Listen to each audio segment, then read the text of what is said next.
Good morning, good afternoon, welcome back. Please take your seats. Some information, as you know, we had some tables in English, so the moderators will speak English.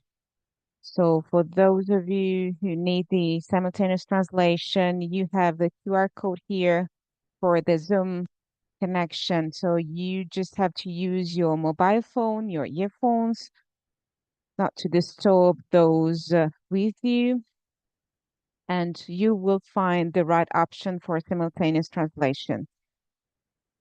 If you would like to have a clean audio, you can eliminate the original audio in the background.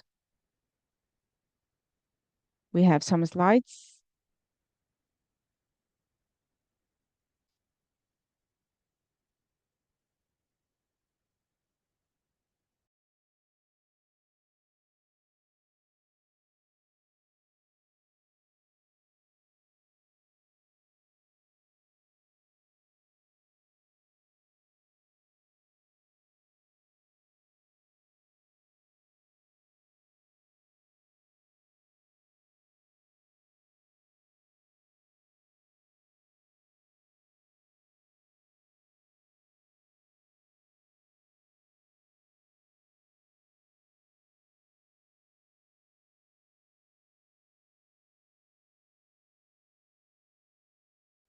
So tonight we have the chance to visit these three places: the Acquedotto Pugliese, the Water Palace, the Civic Museum of Bari, and the historical and archaeological tour of the museum. We will meet at 7:30. We will have some people accompany us in this tour, so we will be divided in three groups. We will have a minimum number of rickshaws for those of you who wants to have this experience. She repeats in English.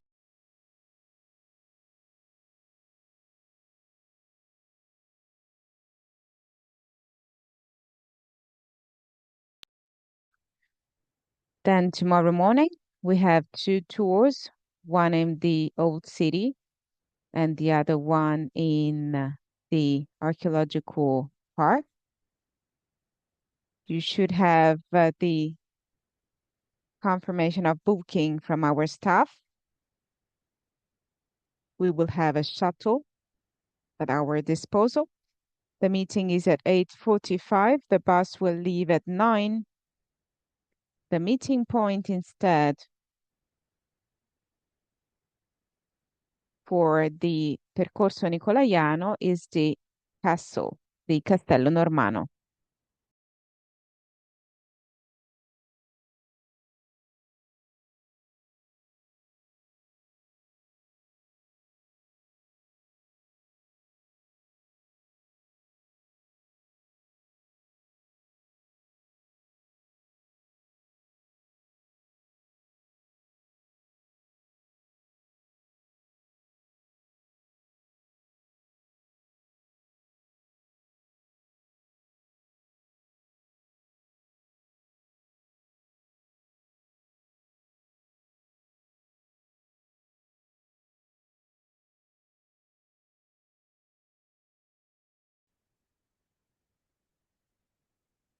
Good afternoon and welcome once again. Thank you very much for what we did this morning. An amazing experience and an important moment of exchange and meeting. We would like to remind you that the work of these tables would be very precious also for our international project, MUSMET, that will occur in 2025, 26, I guess, where we will have many international initiatives. So we would like to thank our international partners who decided to be here with us and who mediated some works in English. This is why you make use of the simultaneous translation when you need it from English into Italian. and vice versa. I'd like to give the floor to Mauro Bruno, manager of the section of innovation and development for the Puglia region. We would like to thank you very much for the scientific support, technical and organizational support for these 3 days in Bari. Thank you very much. Thank you. And welcome to the very last session. Hopefully you enjoyed this experience in this place. Our beautiful theater, both from the Puglia region that we use in the best possible way, hopefully. So I hope that you enjoyed this time in this beautiful place, and hopefully the working tables were positive. I saw so many people at the tables. So probably next time we'll do it even better. Thank you very much for your participation. Thank you for being present. Thank you to all the organization.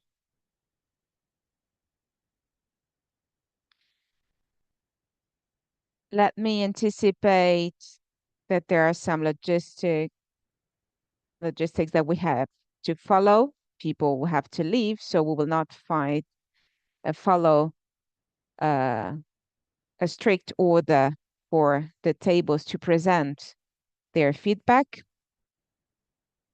So I would like to have here on stage Enzo Fiammetta for the table on contemporary art and cultural dialogue, Rita Auriemma and Fabio Pagano for the um, heritage and the museums. Then Davide Gnola for the table on the shared heritage in the European field. Then Alenka, Černelič, Krošelj, and Alberto Garlandini from the table Effective Museum Leadership in Mitigating Risks in Conflict and Crisis. Please.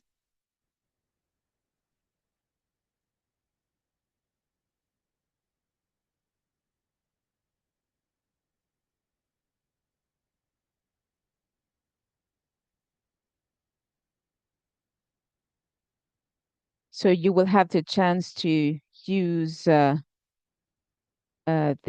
microphone directly, or if you prefer, you can also use the carriage. Now, first of all, we have Fiammetta, director of the museum in Gibellina, with the research on museology and decorative arts, museography and museology.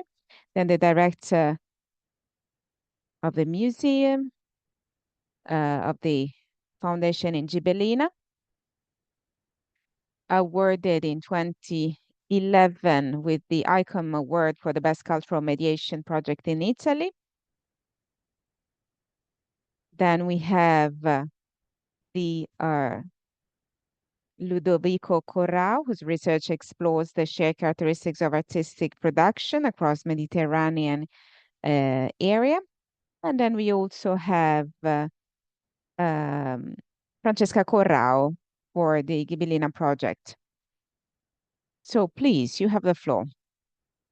Well, first of all, thank you very much for inviting me. I would like to thank the president, Mrs. Pina.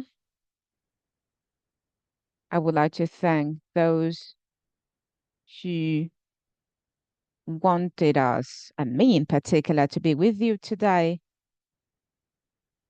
My museum was awarded in 2011 by ICOM for the best project of cultural mediation in Italy.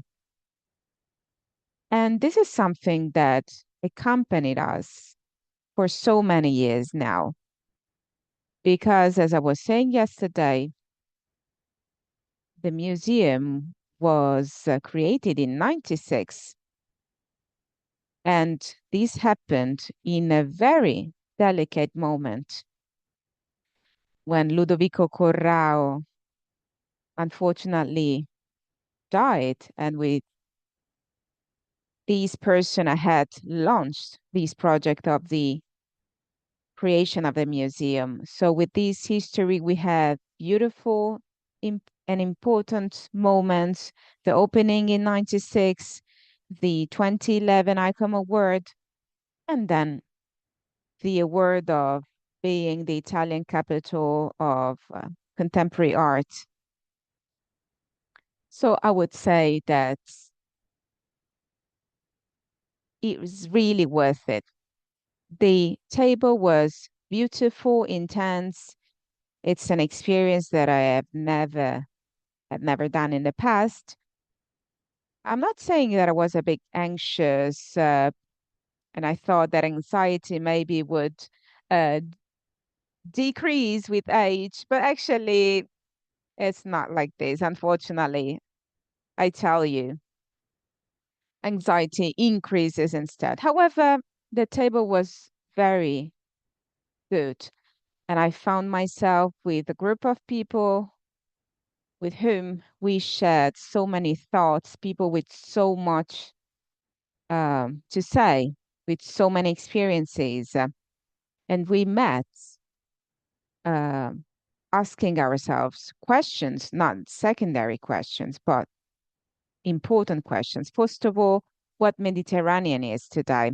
And the first answer that we gave ourselves is that without eliminating frontiers, the concept of Mediterranean is a sort of vague concept. So, first of all, we have to overcome the crisis that we have because it is a serious crisis, the one we are living.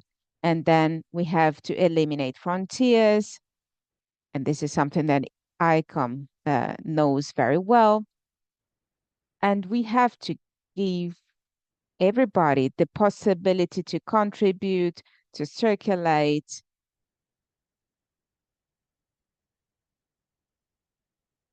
Through the frontiers.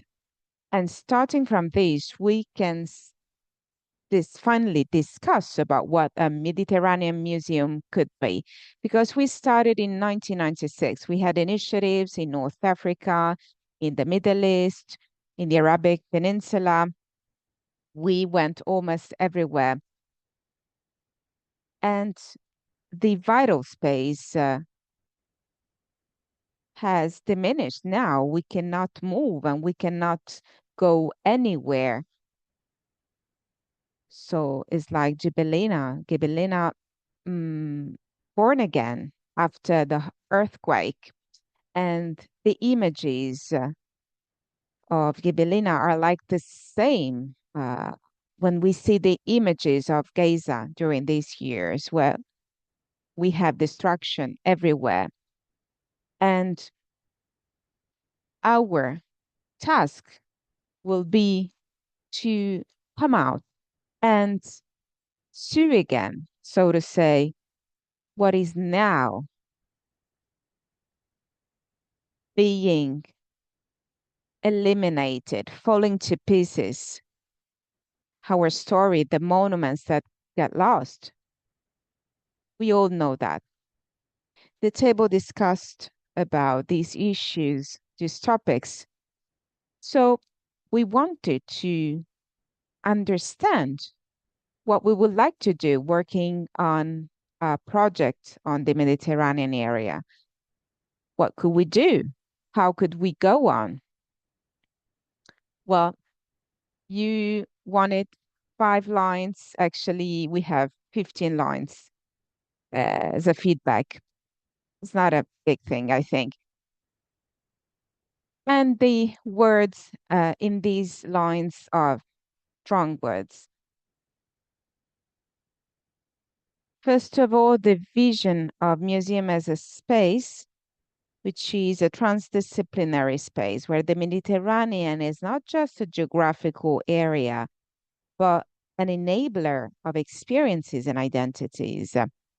Through active listening and participation, art becomes a tool for breaking down boundaries and legitimizing dissonant voices. So we have to legitimate voices. Otherwise, the museum will have not so much to say. The focus shifts from the object that is necessary, however, to collective perception, transforming empirical knowledge into a social bridge. In short, the project, our idea of a museum for the Mediterranean proposes a collective intelligence capable of describing a Mediterranean that is a mirror of the present and a place of informed choice with an eye to the future. This is our concept, and it's like a manifesto, I would say. Yes, maybe that's a good definition. Thank you. Thank you very much. Enzo Fiammetta, I think that this is summarizing the main concept of the table, the role of contemporary art and the intercultural dialogue. I forgot to say before that speakers have 7, 8 minutes for giving their feedbacks. Otherwise, it will take so long. Now we have Fabio Pagano and Rita Auriemma. Rita Auriemma for the archaeological heritage and the museumization and conservation. She works at the University of Salento, coordinating national and international projects.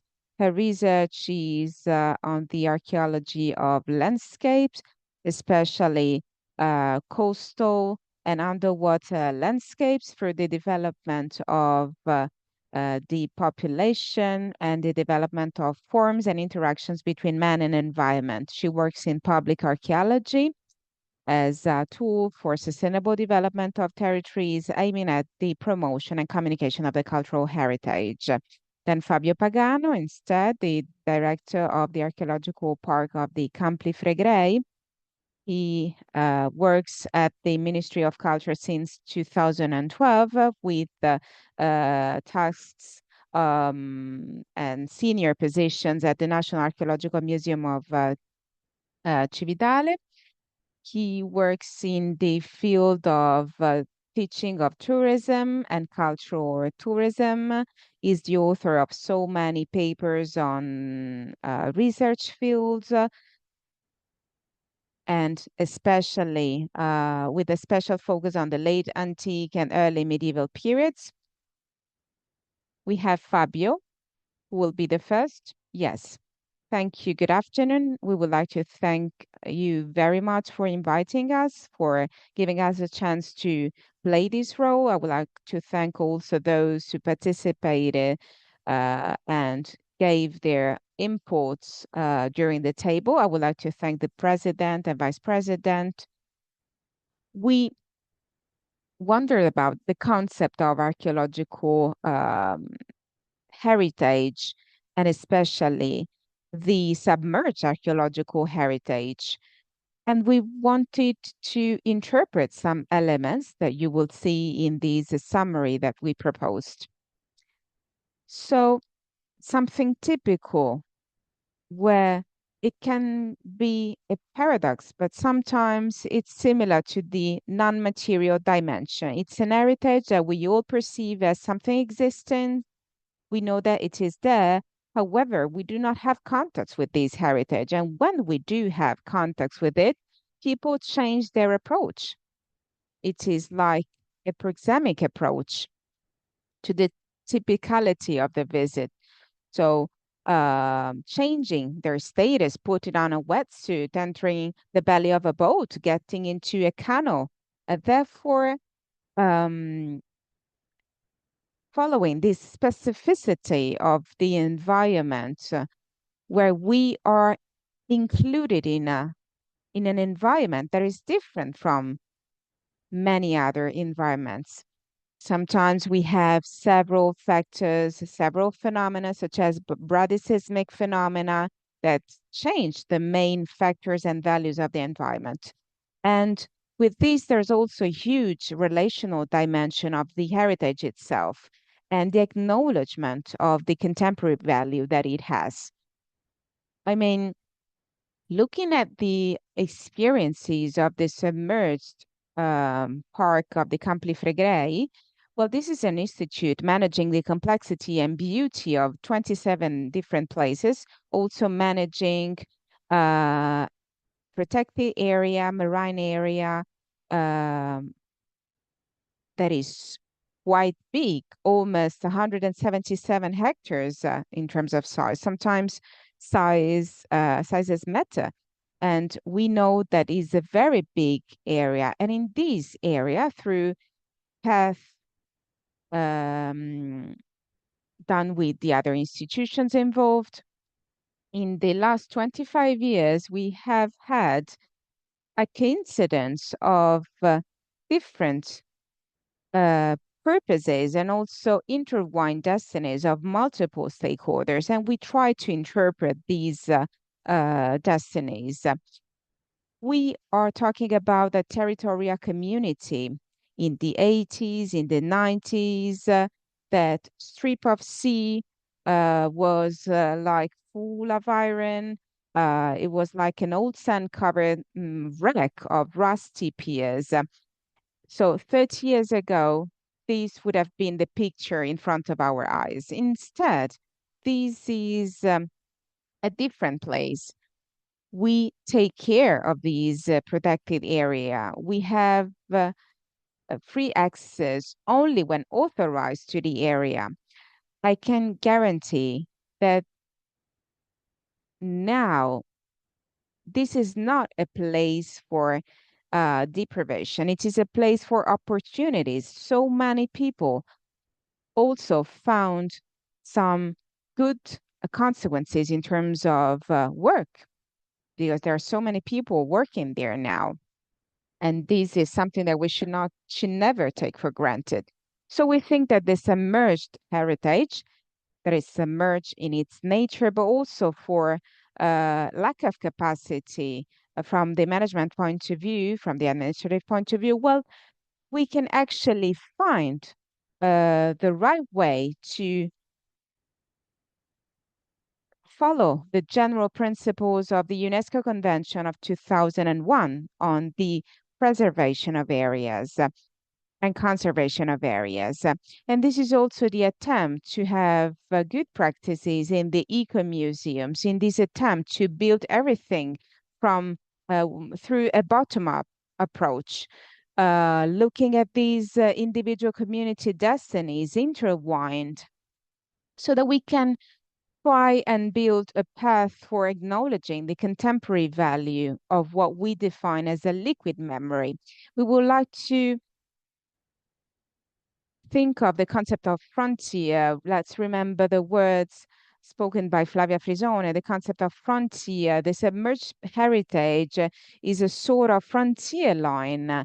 It is escaping, elusive as we like, and we can change those frontiers. And maybe we should have a different approach, having a review of the legal uh, frameworks helping the immersion of these heritage and the building of these paths so that we can let these heritage emerge so that these places may become places for acknowledging the collective value. The connection between public interest and relational process from a horizontal point of view is there. We can see it. The protection, the experience of the submerged area of Bari, but also we remember the experience of Sebastiano Tura from Sicily. This is teaching us how the language of the communities, fishers sometimes, is something that we should work on. And we have a good practice as we know. However, we have to work with all the operators involved, because we need operators working in that area. This is why we have to have a different type of management through research and conservation also, I would say, with a citizen science model that we should follow, acknowledging the common value. Thank you very much. Rita, Enzo Fiammetta has to leave the panel, so we wish you a fruitful day, and we'll see that we will meet again very soon, hopefully. Thank you very much. This is what we are trying to do in the experimentation that we are having in this shared community of the park of Porto Cesario that has been explored during our work. So we want to put everything together in an attempt of convergence. Of course, we want to follow the same direction. Then we also had another element that emerged from the table, from the regulatory point of view. There is a recommendation coming from the table on the will to reconsider the current role of the national superintendency for underwater cultural heritage. We wanted this superintendency to be there, and it was launched with so much enthusiasm and impulse. However, today he's having some setbacks, serious setbacks, because it doesn't have a territory anymore. So, as you know, in the past, its territory was limited. Now it has no jurisdiction on any territory. So, this is what the table required. And I think that this is a great input, that is to express in our final document also a recommendation to reconsider the role of the National Superintendency of the Underwater Cultural Heritage that we need. Thank you very much.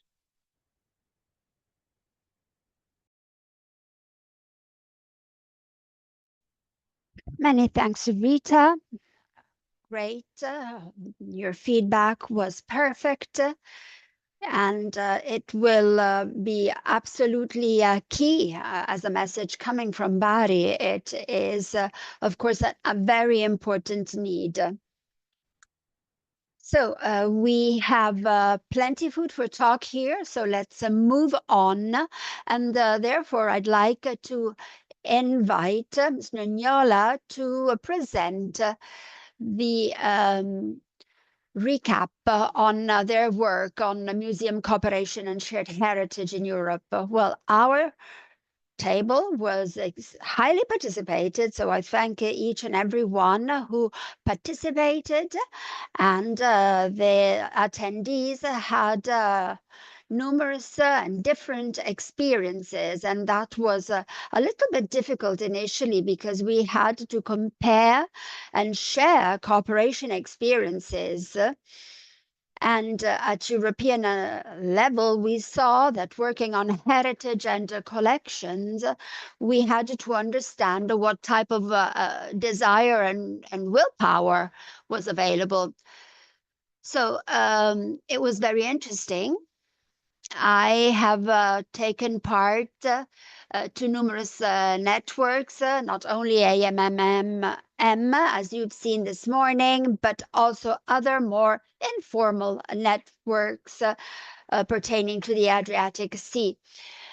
We spoke of the action of our region, Emilia-Romagna, so as to boost and support the formation of network building.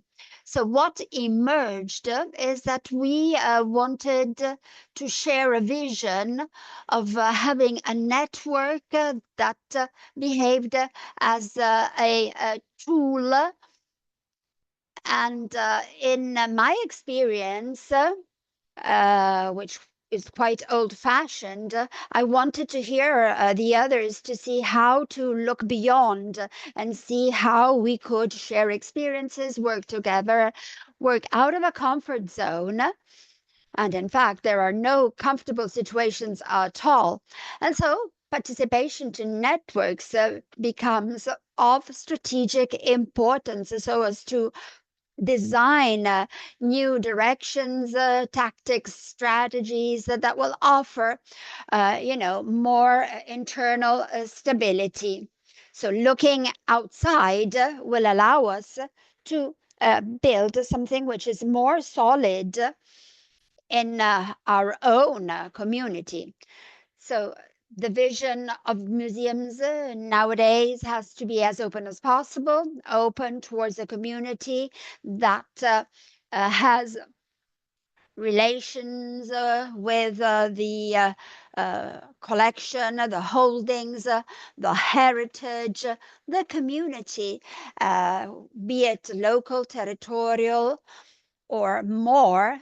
And of course, the desire is that of growing. In our table, we saw that we want to grow, but we are not mature enough to grow. We do not have enough tools to grow. This is something that emerged. Who can help out? So maybe, and this is a topic that came to the surface, is that of finding some occasions so as to accompany this activity with training courses, because we are aware that we do not have an approach that is institutional. We only have a bureaucratic approach, plenty of red tape. So we would like to maintain an informal network with Croatia, Slovenia, Montenegro, and we would really like to continue to be as open as possible, because in the past it has a sort of closed up.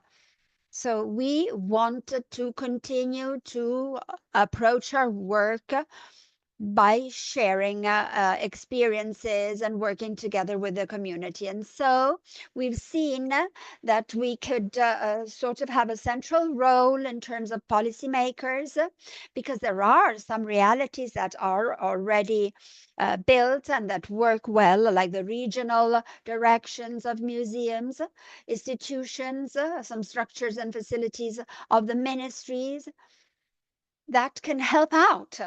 They can be a valid tool to allow us to become an original hub. This would allow us to really set up new novel networks. And this is what happened to us.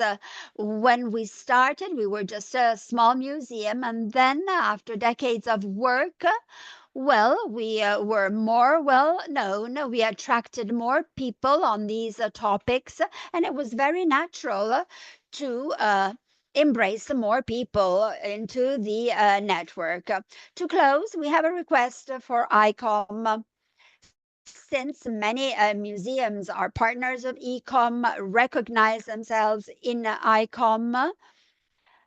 And so an interesting aspect could be that of mapping existing networks, those where museums are partners and are associates, so as to see what is feasible in terms of collaboration. So national and especially at international level, European, Mediterranean. And maybe with ICOM, we could organize training courses together. And that was it on our behalf. Thank you for hosting us. Thank you, Davide Gnola. I'm very, very sorry, but because of the speed of moving on with our presentation, I forgot to present you as the director of the Maritime Museum of Cesenatico, part of the AMMM, and also belonging to the ICOM International NAMUSMED project.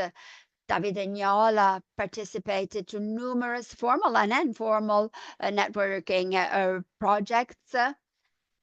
And he also participated to the UNESCO Heritage for Latin and Lug Sales project. So we are very, very attentive to networking because in Puglia, we have found some difficulties working and setting up networks is quite complex. We have nonetheless been able to build three: the network of upper northern Puglia, the Terra di Bari, and the Salento of the Museums network. It was very hard to achieve all this, but we managed it. So I really do agree that networks, when they work, are great. Now we have effective museum leadership and mitigating risks in conflict and crisis. And the feedback will be presented by Alenka Černelič Krošelj. I apologize for mispronouncing your name. She is museum advisor, board member of ICOM Southeast Europe. She is a museum consultant. She studied in Ljubljana, Slovenia, and she was participating to European funded projects since 2014. She is a director of the Brujadia Brecht Museum. Was that correct? My pronunciation is horrible. I apologize. She was project leader, and the main targets and goals of these projects was giving more vitality to material and immaterial real estate holdings, collections, and heritage with an intersectorial approach. She teaches at the tourism faculty, and she was ICOM vice president in Slovenia, and she also participates to the advising council of ICOM. Now she is president of the Slovenian Museum Association and was a member of the IMEC International Research and Exchange Center. Next to Alenka, we have Alberto Garlandini, president of Blue Shield Italia. He's a museologist expert and expert of cultural heritage management, president of ICOM from 2020 to 2022, and present he is president of the ICOM Foundation, the Bruxelles, Italy. He is part of the scientific committee of the Science Museum, and he is sitting in numerous board of directors, Federcultura, Federazione Italiana dei Servizi Pubblici, and was president of the governing board, the International Journal of Intangible Heritage of Seoul from 2020 to 2024, and Commerce International Museum Research and Exchange Center of Shanghai from 2020 to 2022. You have the word. I don't know who will take the floor. Alberto will start.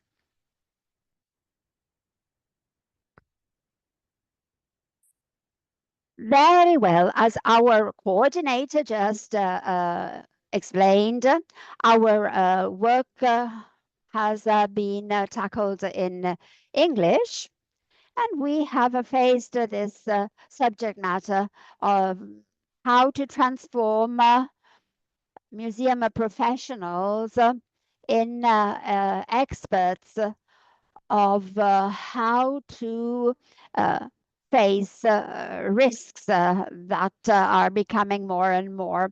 The debate of our group started by understanding the present conditions of our heritage because of disasters, climate disasters, catastrophes, and wars. There are really urgent matters that need to be tackled. The UN data have shown that in 20 years, disasters have doubled. In a few years, we've had more than 7,000 catastrophes that have touched more than 4 billion people, causing the death of more than 1 million people. The last report, by the way, of the UN stated that 239 million people need an urgent humanitarian assistance.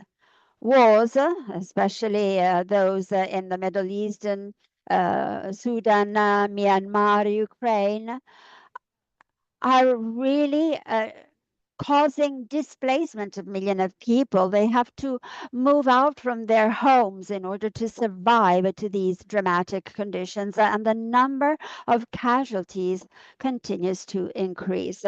So very rapidly to touch upon what we discussed after sharing these super concerning data, we started wondering on what we can do as professionals working in museums. We started from a fact.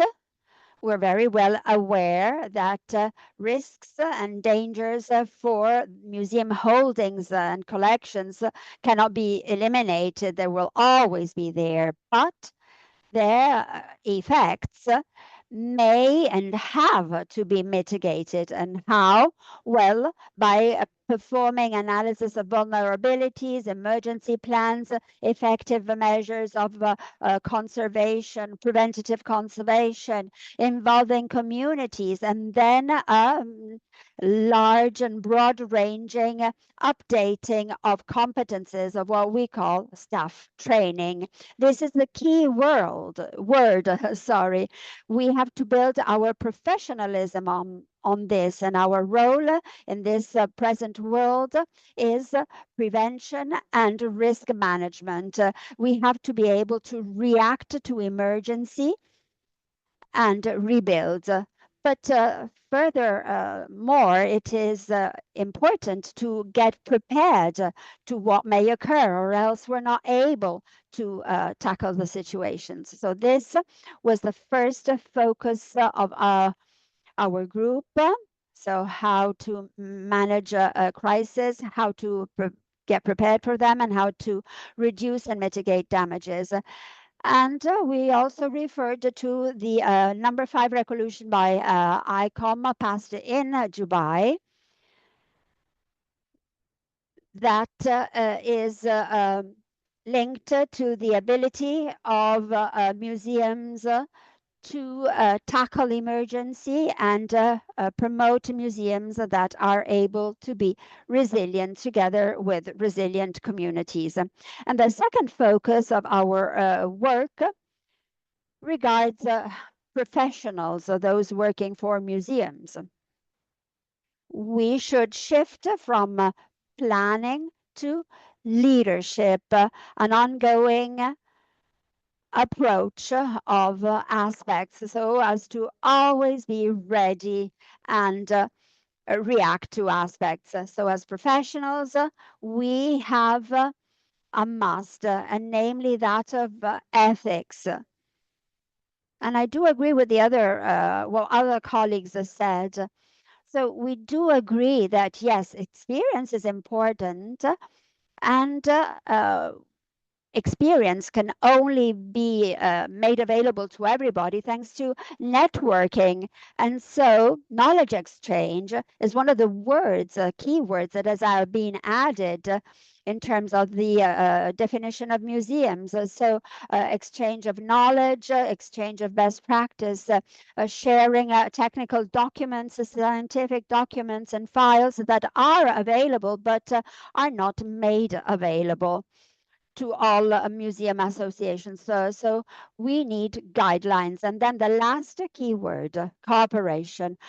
We cannot get anything done in solitude by ourselves. So cooperation is a key. There are many associations.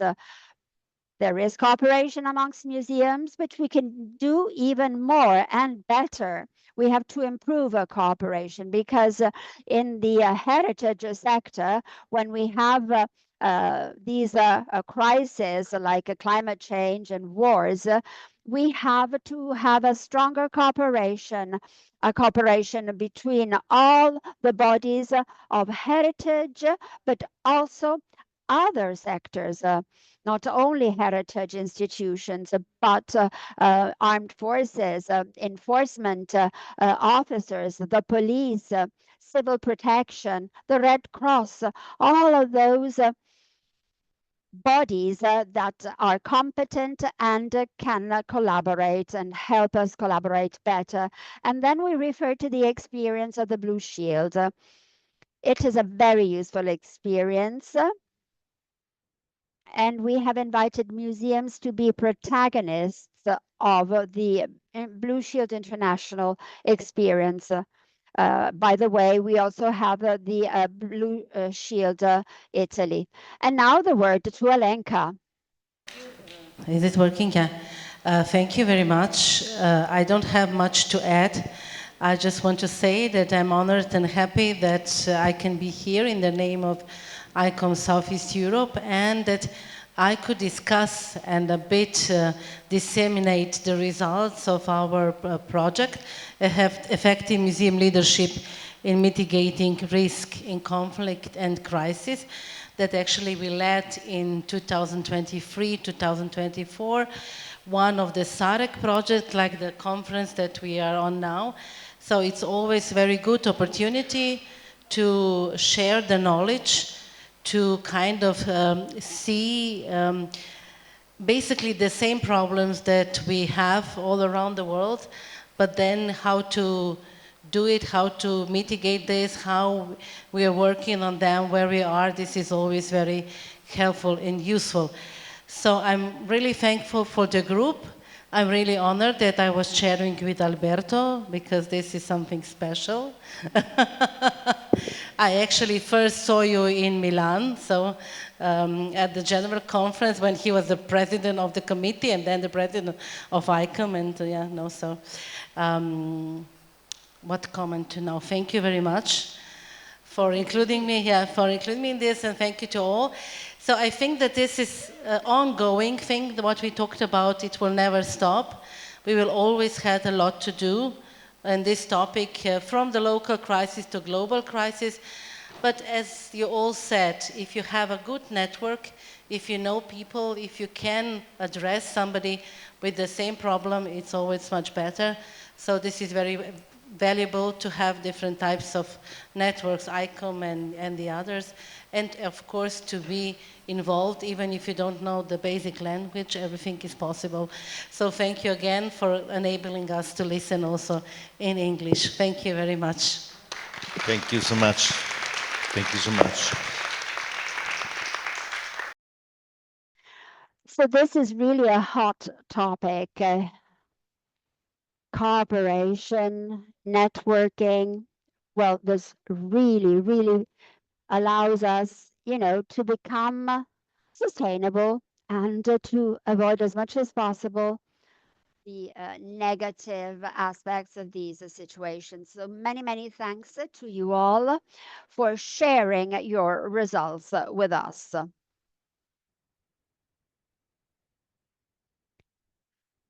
Now I'd like to invite to the floor Vito Lattanzi, Maria Marras, Livia Dubon, Elisa Monsellato unluckily could not be with us, Michela Rota, Cristina Chiaiso, and Silvia Mascheroni. Thank you.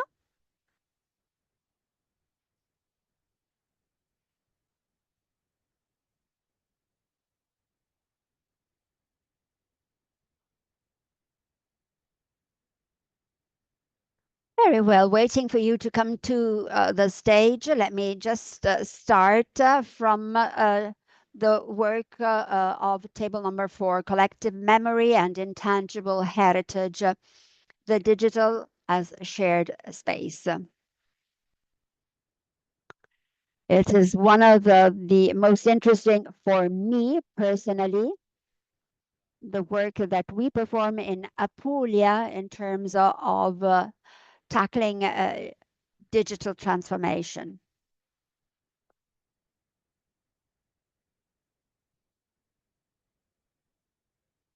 Who is going to take the floor? Both? Let me introduce you, by the way, Vito Lattanzi, anthropologist, officer of the culture of minister. He is working at the ethnographic prehistoric museum Luigi Pigorini in Rome, now called Museo della Civiltà. He has dealt with the National Museum Center, UNESCO activity, institutional activities. He's also responsible of designing and drafting the schedules of local museums, and he's a professor at the Specialization School of Fine Arts in Bari.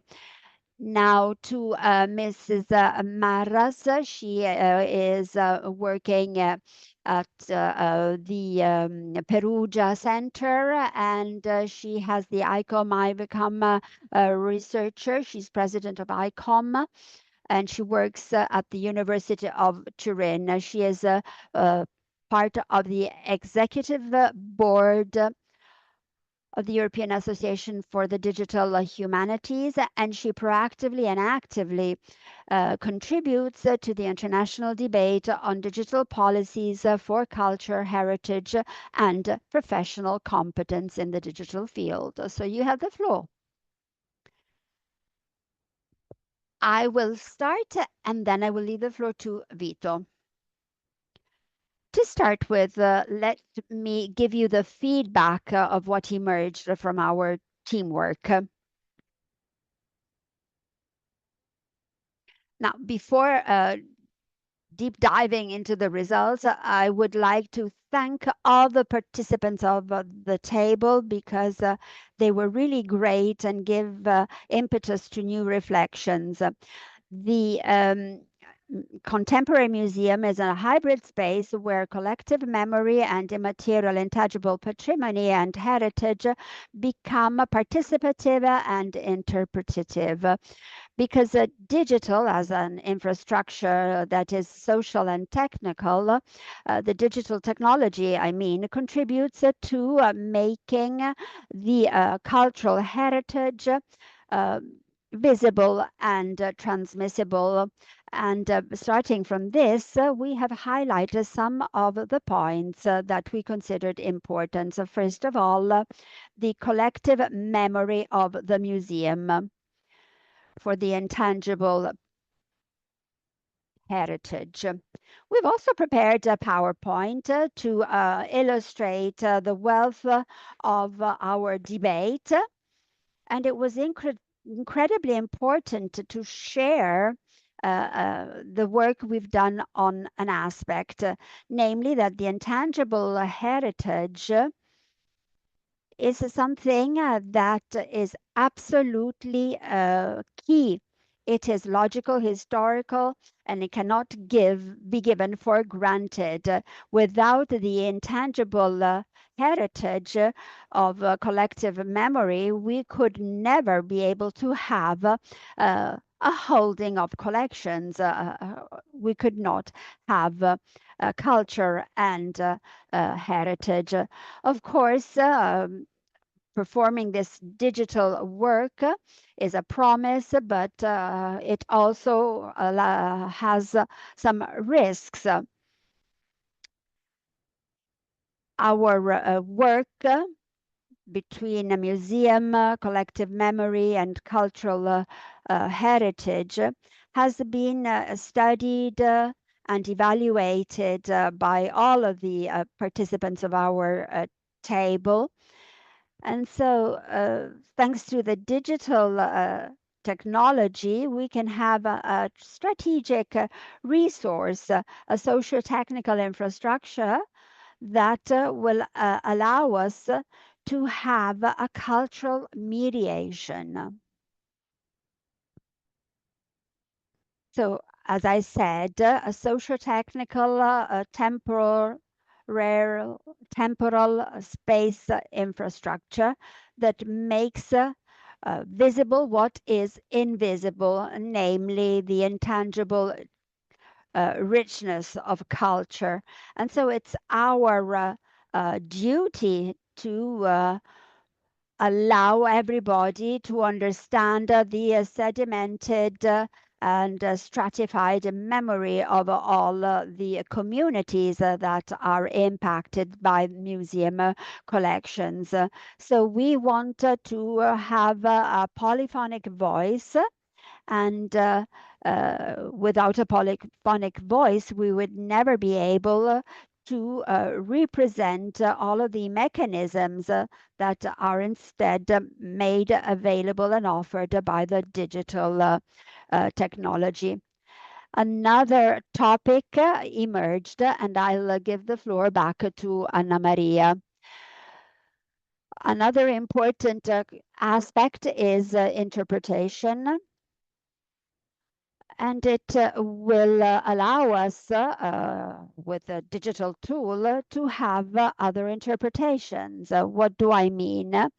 When we have an on-site exhibit that is mounted, we have a digital technology that is sort of foreign or alien to the exhibition itself. And so we think that it should instead be in line with what the communication strategy of the institution is, by offering understanding tools of what is exhibited. So it should not overlap traditional communication systems, but will also offer a novel possibility of interpretation. And this brings us back to the new idea of memory. So the digital technology will not simply replicate an analogic memory, but will contribute to generate something more, a participated, different, non-linear memory, so as to have agency. And one of the questions that emerged from our group is, what type of memory are we building today? Which one do we intend to hand down to future generations? So this is one of the questions that we bring back to you. And another aspect that did not emerge that much is the fragility of the digital technology, because digital technology is more difficult to remember. Many digital projects are forgotten. We don't remember them, and that's wrong. We should instead remember them. But why does this happen? Because the digital projects are more fragile if compared to analogic projects. It is fragile in terms of safety. Cybersecurity is in fact something that occurs in the cultural environment as well. So we run the risk of losing content that have become invisible, and even if we invested on them.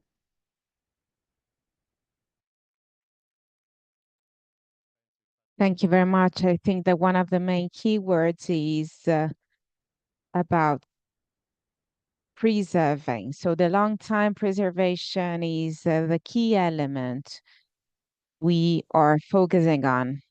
And I believe that in the National Plan of Digitalization, this was identified, and we'll still have to see the results of it. Thank you very much. Now, I would like to move on with the table of narratives for the museums with Cristina Chiaiso and Silvia Mascheroni. Cristina Chiaiso is a research fellow at the University of Genoa, also coordinator of the GDL Museum Communication of ICOM Italy, as well as board member of ICOM Coms. Her activity is the activity of dissemination officer in the University for European Alliance Lyceus, as well as project manager for the Innovation Hub on Tourism and Heritage. She coordinates the working group. She has a specific experience in the definition and coordination of valorization projects. Her research is focused on strategies for communication and innovation for culture. Silvia Mascheroni, lecturer and researcher, coordinator of the GDL Cultural Welfare of ICOM Italy, research fellow, designer and trainer in the domain of art history, contemporary history and education to cultural heritage. She is a teacher, and she also has a master's degree in educational services for museums and cultural heritage. She is responsible, together with Simona Bodo, of the heritage and interculture promoted by the ISMO Foundation. Thank you. You have the floor. Well, first of all, we would like to thank ICOM Italy for proposing this topic that is very interesting. And we had the possibility to share these insights and reflections together. We would like to thank all those who participated in our discussion table. We faced this topic starting from some sharing points on the role of communication and narratives within museums. Therefore, the importance of having a strategic approach in order to reach the various audiences that we want to involve. I would like to start from reading with all of you the conclusions that we reached so that we can give a comment on them. First of all, we saw that it is essential to communicate and communicate with each other, working not only for the public, but with the public, starting from needs analysis, from the various segments of audience with a strategic approach to achieve qualitative as well as quantitative objectives. This is about managing complexity. And this can be done through simplification, that is not trivialization, creating accessibility and inclusion. These are topics that must be at the center of our reflection. Developing connections between the various local actors, such as cultural and local institutions, universities, partners, all the stakeholders involved, strengthening synergies on shared objectives. So in this case also, communication is playing a very important function and role. The storytelling also plays a fundamental role in creating connections between people and heritage and promoting, therefore, participation and co-creation of value. It is finally fundamental to acknowledge and recognize specific skills in this field, because those dealing with communication need to know and live in the museum, working in synergy with the governance during the whole process. From a strategic point of view, we talk about the design of the activities and programming of the museum without leaving behind the internal communication, that is, communication between colleagues in the museum. So basically, communication is playing a fundamental role from the strategic point of view also in synergy with the various departments, that is transversal with reference to the activities of the museum, and has to participate in all the process phases.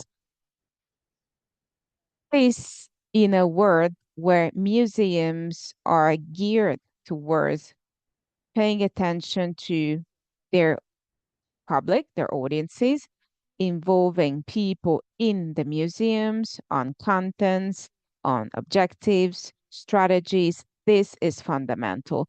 And in this, communication and storytelling play a role that must be considered as fundamental. So these are the reflections that we shared with each other. And of course, this is a starting point for reflecting upon these topics and collecting these insights, considering that these are intertwined with all the various activities that are developed within museums and cultural institutions. This is to sum up. Would you like to add something? Yes. First of all, I wanted to thank Cristina. We shared everything together, and I would like to thank all the participants. It was revealing that almost half of our work is about communicating and communicating ourselves. And this is something critical that is a basic communication in order to promote interconnections in the museums. And then an element that is the result of the awareness of the participants, because at our table we had 17 people, so it was not easy because we wanted to give everyone uh, the floor so that they could speak up and intervene, because everyone is a bearer of a resource and an important storytelling. Communication and storytelling must start from the heritage and must be implemented and carried out through the collective awareness and knowledge. This is for people, but especially with people, for people. So we acknowledge ourselves in an anthropological dimension of a museum where communication and storytelling are two fundamental elements. Thank you very much. It was my pleasure to work with you, Silvia. Thank you. Thank you. We were discussing about connections, so connections between communication, storytelling, the world of the digital. One of the experiments that we are having is on projects in the research fields with the National Recovery and Resilience Plan for the research. Let's see what will come out from these projects. We are trying as a Puglia region to have consequences after these projects with some dedicated resources, human resources, and financial resources dedicated to these projects. Thank you very much. Now, let's continue with Michela Rota. In the domain of fragile museums and territories, for sustainability. She's the architect and coordinator of the sustainability group and Agenda 2030 of ICOM Italy, board member of ICOM Sustain, senior researcher with activities on sustainability, integrated sustainability, architecture projects on various typologies, strategic projects with a cultural basis. She was also researcher at the Department of Energy at the Politecnico di Torino. In 2014, she was awarded for the quality of her research. She's also the author of several scientific papers, such as the Museum for Integrated Sustainability paper. She's also coordinating the network of the Museum of the Future in the domain of the future ecosystem between Italy and the other countries. Thank you very much. I would like to thank you for inviting me and for giving us this topic that was a gift I would say, to me and all the participants. So thank you very much for giving us the chance to deal with this topic. I would also like to thank all the participants at the table, and I will tell you something more in the next minutes. I will not speak too much, but I would like to start from the conclusion. So the sentence that we identified as a conclusion of our working group. And this is a sentence giving some theoretical inputs. However, the table was made up of people having a huge awareness of the topics involved in this title. Very high competencies coming from these people. So we have people that are actually carrying out the new definition of museum. Therefore, there has been the chance to share not only some theoretical points that changed the way we deal with these topics a little bit, but also we had the chance to change the practices that we are having so that we can have the best possible practices that sometimes are already ongoing. It was amazing because the enthusiasm at the table was a rare thing. So thank you very much. What I'm going to read now is the definition that we reached about crisis and fragility that we have. There are ongoing environmental fragilities, social and cultural fragile aspects that are the condition of the present. Therefore, museums are facing these diversity with participatory and generative approaches. The session explored languages and strategies from a future-oriented and anticipatory perspective, enabling us to understand complexity and co-design adaptation scenarios with communities and territories. I felt to be close to what Alberto Garlandini said before on the crisis that we are having, and the starting point for us was about scientific data. We invited at the table, and I would like to thank this person for accepting the invitation, the Mediterranean Center for Climate Change in Lecce. They are, together with Antoniella Miele, who's with us today, representing the center,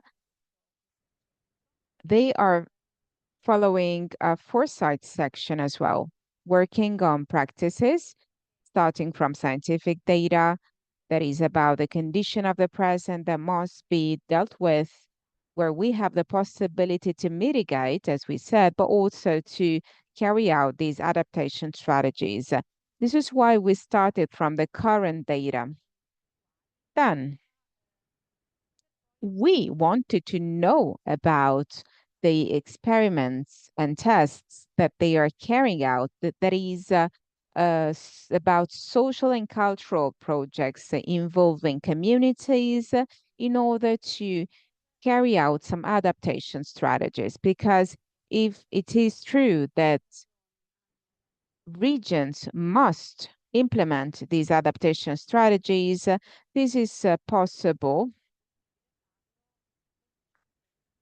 However, in order to carry out these strategies, there's also the administrative part and the governance of the territory, the institutional stakeholders, but also cities and metropolitan cities that are involved depending on the scenarios, because there are several topics in several locations all over Italy, also in the south of Italy, filling the needs also of the local communities. Therefore, carrying out those adaptation agoras, as they call them, that is about dialogues with people, starting from the real need and then looking for solutions.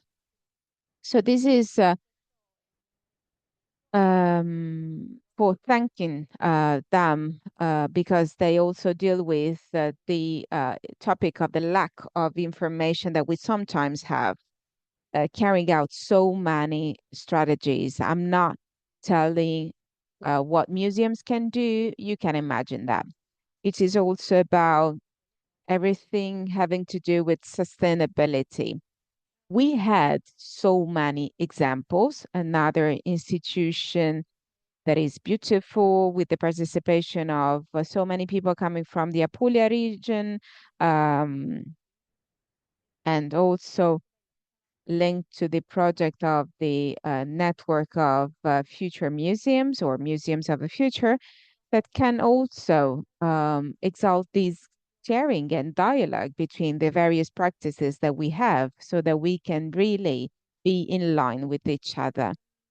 Then another example that we had at the table comes from the Castromediano Museum of Lecce, that in the cultural hub is making a center on biodiversity, research on biodiversity, together with the CNR institution. So we touched upon the fragile aspects linked to the people. In this, there was also the importance of stressing a new way of doing museum that is about putting together archaeology, contemporary art, museums, science, art and science, starting from tradition. Because this is where we have in the archives of the library, this is where we have the real tradition. It will be interesting, so you can find it out from the people who uh, come from an antique, an ancient tradition, a way of making culture touching upon several aspects.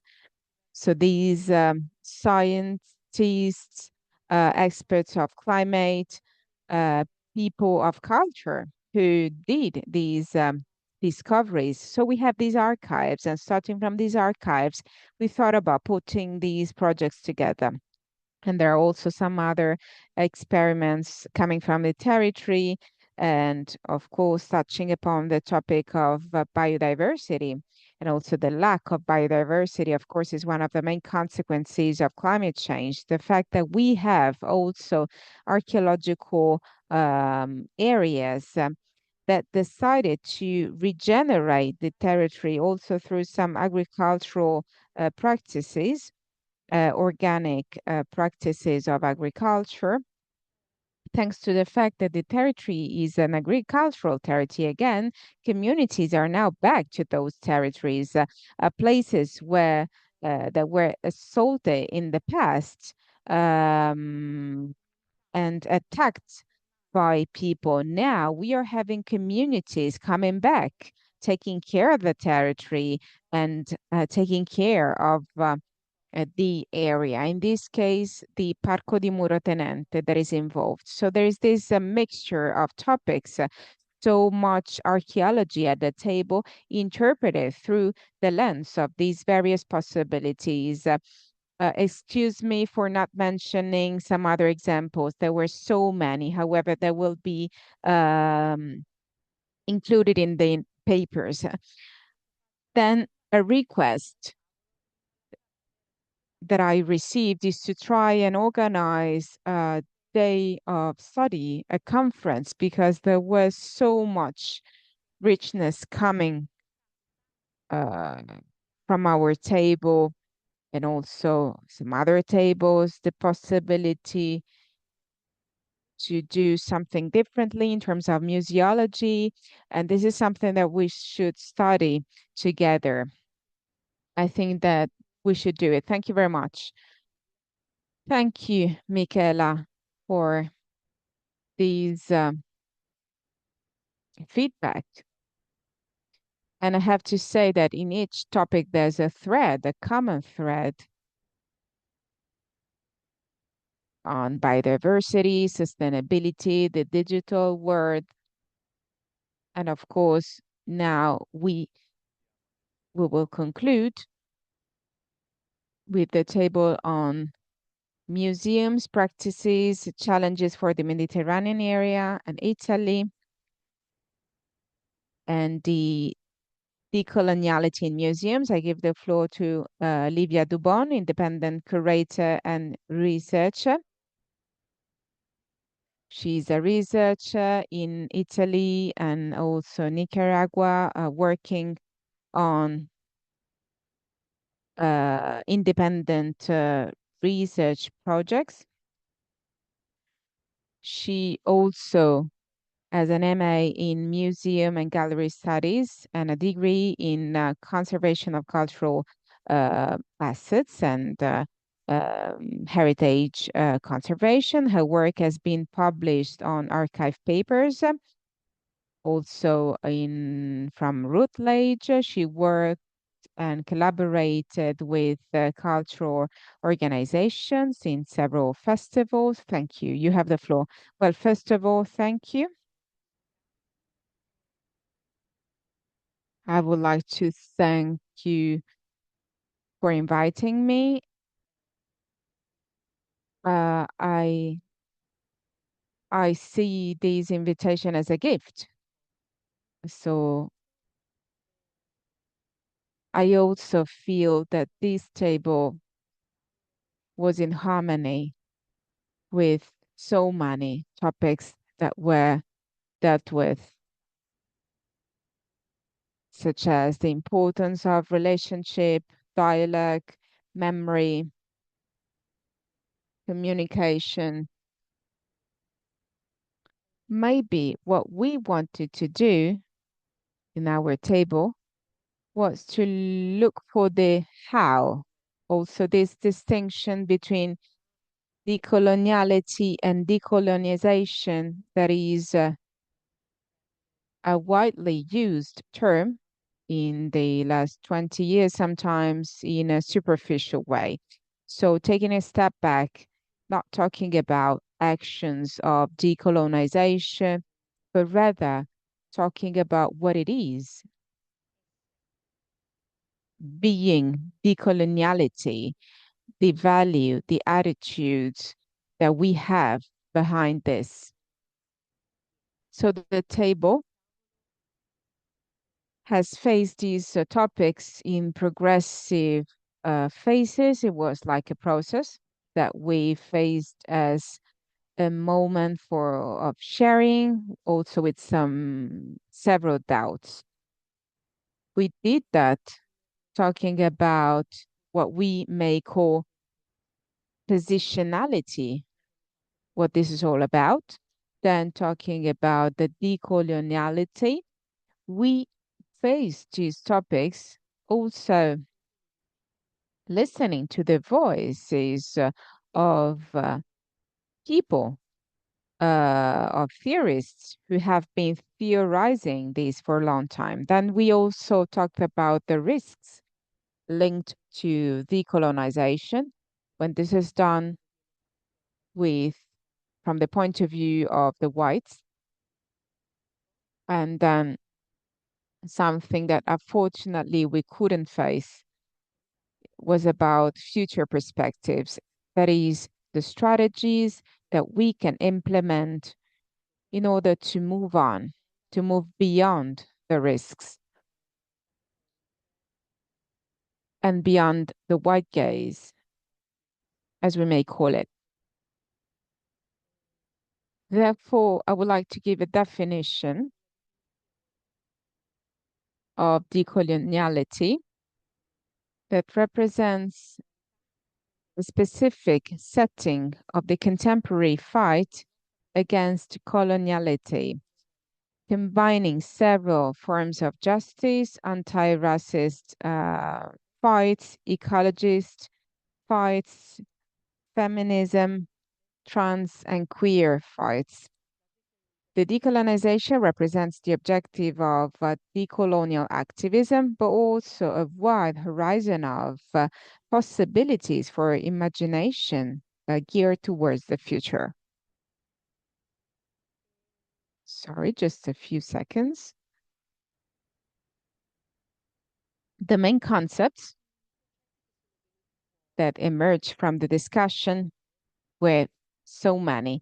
We talked about privilege, white gaze, what communication means when we have power levels of power and dynamics of power, what memory means when we have such dynamics of power, integration versus cohesion or social cohesions, for instance, what it means to deal with some topics and being accused of moralization, for instance, moralization, and so being accused of moralizing, as we may call it, opposed to listening and giving voice. In the end, after several reflections, we reached some terms and topics that are not easy. It is a difficult process, a personal process also, more than institutional and systemic. So one of the main recommendations at the table was about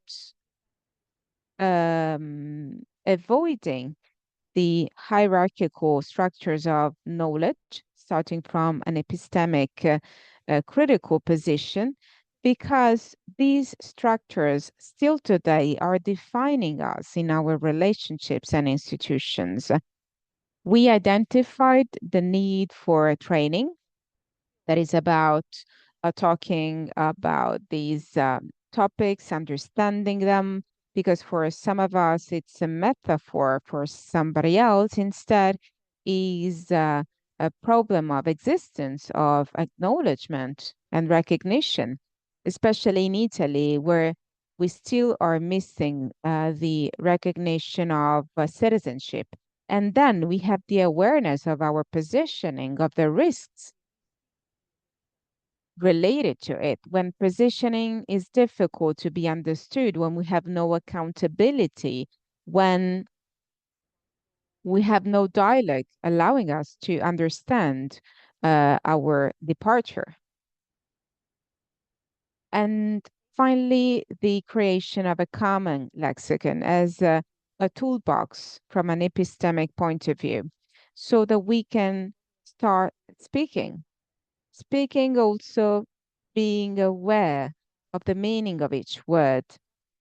I repeat, not just from the theoretical point of view, but also from the point of view of the living that we have, decoloniality as an embodied practice. I would like to conclude now. Thank you. Thank you very much. Thank you.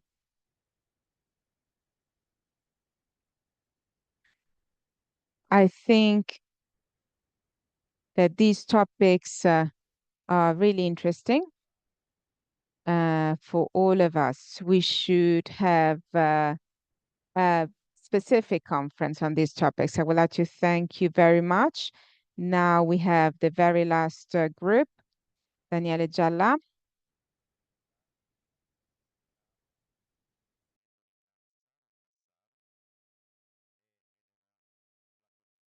Okay, so let me invite the participants of the next group to come to the floor here on stage. Thank you.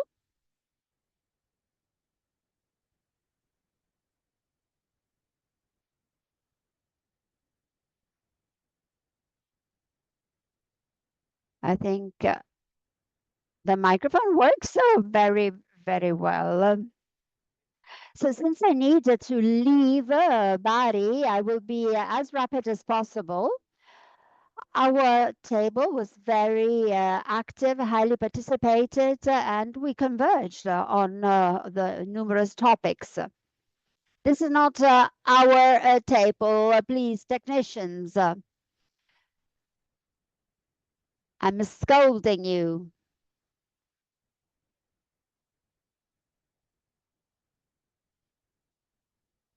Great. Now it's correct. We changed the title. Instead of controversy controversial histories, we have changed the title.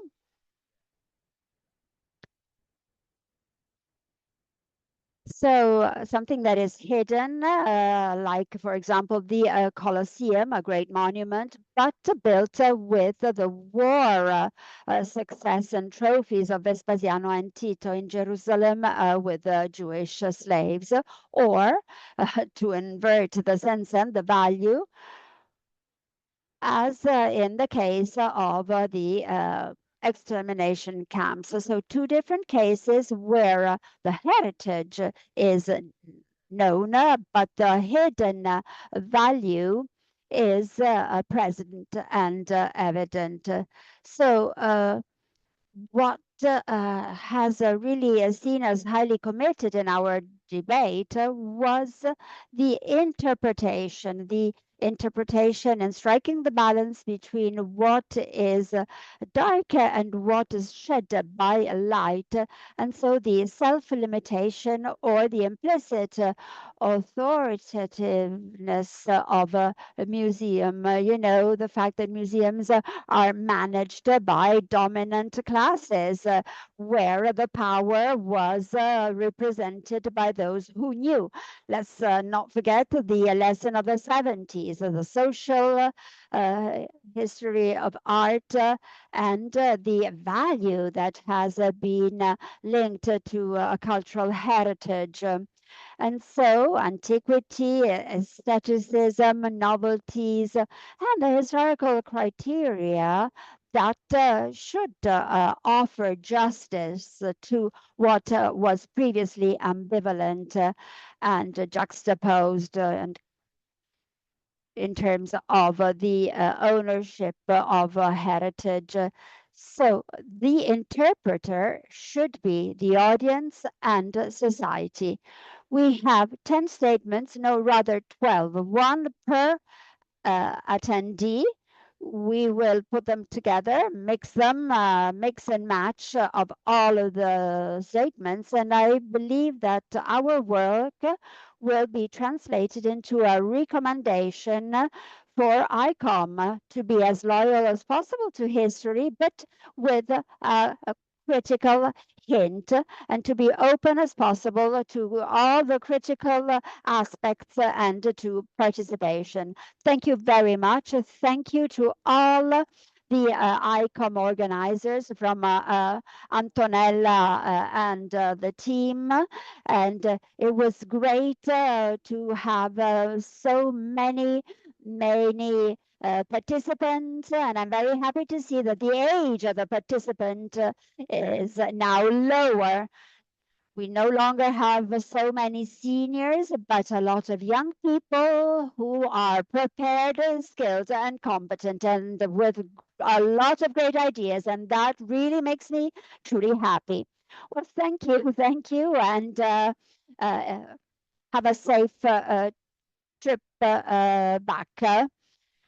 He did not allow me to read his biography because he was in a hurry and had to leave. And now we will leave the floor to Mr. Semeraro, who was representing universities, table number 10, universities between education, research, and valorization of the cultural natural heritage of the Adriatic and Ionian macro region. So you give me permission to skip your biography.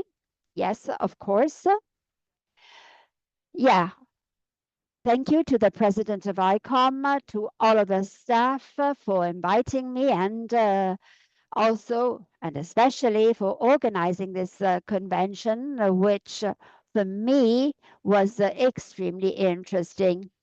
Also, a big thank you to the attendees of the table I coordinated, which tackled a topic that may sound a little bit bizarre if compared to the topics of the other tables.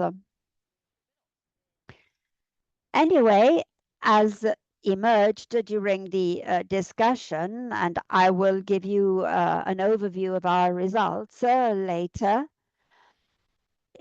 It was participated by many who attend universities, who have attended universities and have been trained by attending them. And so it's natural to have skilled and competent professionals. So at the table, when talking about university training in Italy with reference to the Adriatic and Ionian macro region, we talked about the courses, the classes, the number of students enrolled in these courses. We have recent data showing what is achieved in terms of training. I am an archaeologist. For those who do not know me, I teach classic archaeology at the University of Salento, and recently in the scientific society I belong to, and most university archaeologists, professors belong to, as we have all together with my colleagues started a reflection based on the data concerning training in Italy as far as cultural heritage is concerned. We have highlighted the critical aspects amongst which I'd like to draw your attention to in terms of the lower number of students enrolling at university with respect to the macro region. And the only exceptions are represented by the bigger universities like Rome, Milan, where these numbers have not dropped. So this is a problem for which I see many causes, social, anthropological ones, but also the perception of a negative perspective in terms of employment in the cultural heritage world. But this perception does not match the reality, not at all, because in fact, if you deep dive into the number of possibilities for employment in this field, well, you will find that we employ numerous people. Now, again, focusing on the data, speaking of the topic we gave attention to, is the activity that falls under the so-called third mission of university, namely the one that gives worth to the relationship between university research and territory, which is where the research will be focused to the territory. And so many of these research activities have resulted in museum realities, and specifically with my knowledge of the situation in southern Italy, in Apulia, there has been a virtuous activity. The Counselor for Culture of the region Apulia in the last 20 years has given rise to many virtuous situations, examples of where European funds have been fruitfully invested in museums, archaeological parks, diffused museums, eco museums, etc. And this has all contributed, to shed light on another aspect, and namely the increase of the interest and the awareness of the role that cultural heritage may play in within local communities. In fact, this awareness has accompanied and also in some cases anticipated law initiatives like the Faro ratification, the Faro Convention ratification, or other regional laws like the one on eco-museums. The law passed by Apulia was one of the first in Italy. So these experiences were very, very precious and they have accompanied the processes we've dealt with. Now, the problem of museum management models. Well, this is a little bit a problem because many of these realities are linked to local bodies. So the European community has given funding. So these facilities were realized, but we do have the problem of sustainability, and that, of course, impacts employment. Now, since we do not have a lot of time, let me give you the results of our debate. They have been highlighted in the final statement.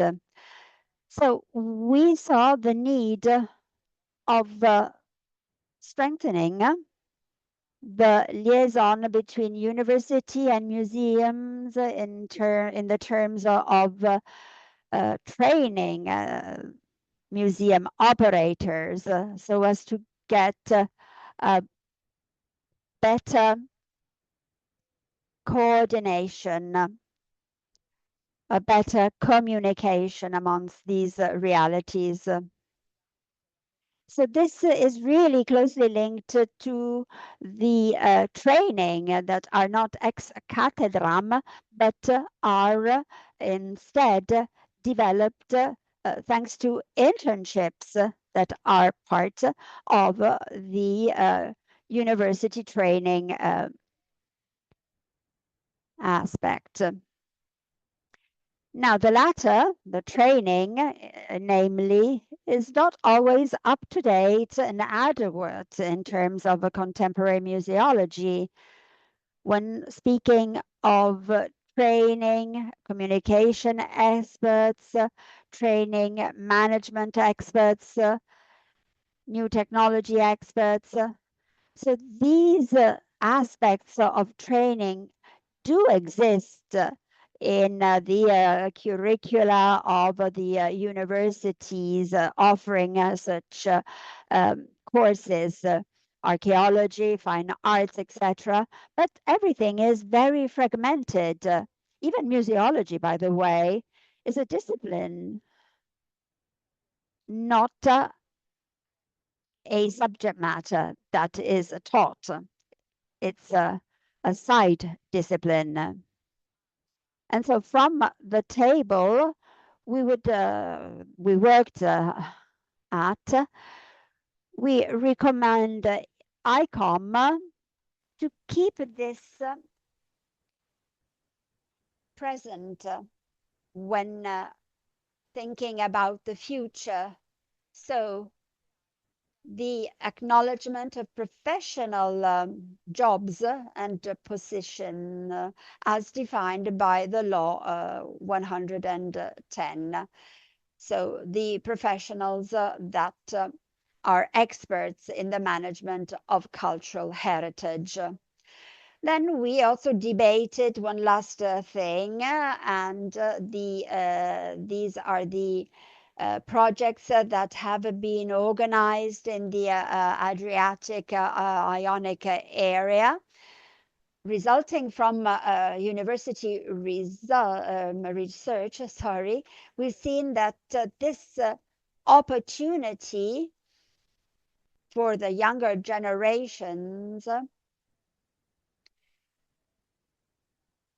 could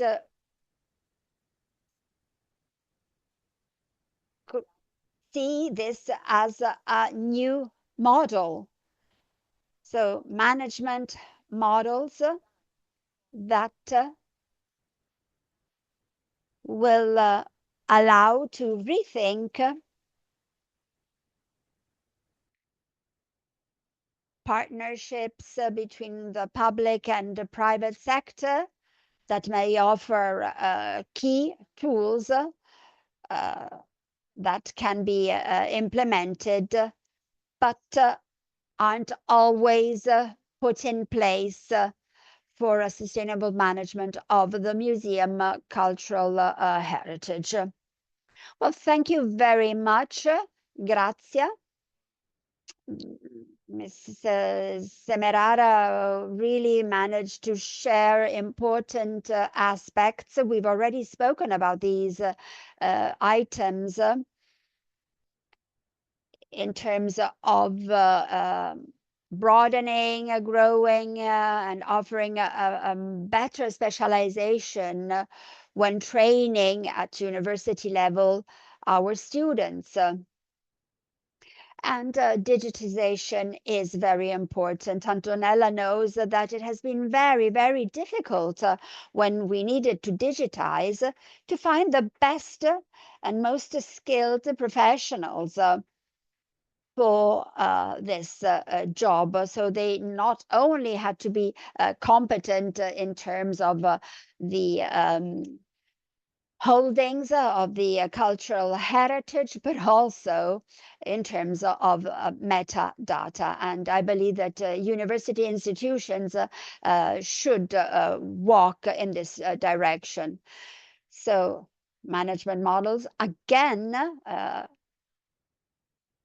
fall under the cultural welfare umbrella. This can be an extra tool to understand which is the most effective and efficient management model to put in place. Now, Anthony Kassar, he is head of Technology and Experience Development Unit, Heritage Malta. And in Malta, he represents the expert of the European Community on Common Space for Data in the Cultural Heritage, and he has the UNESCO University of Technology holding of the digital tools for improving culture editor interpretation. You have the floor.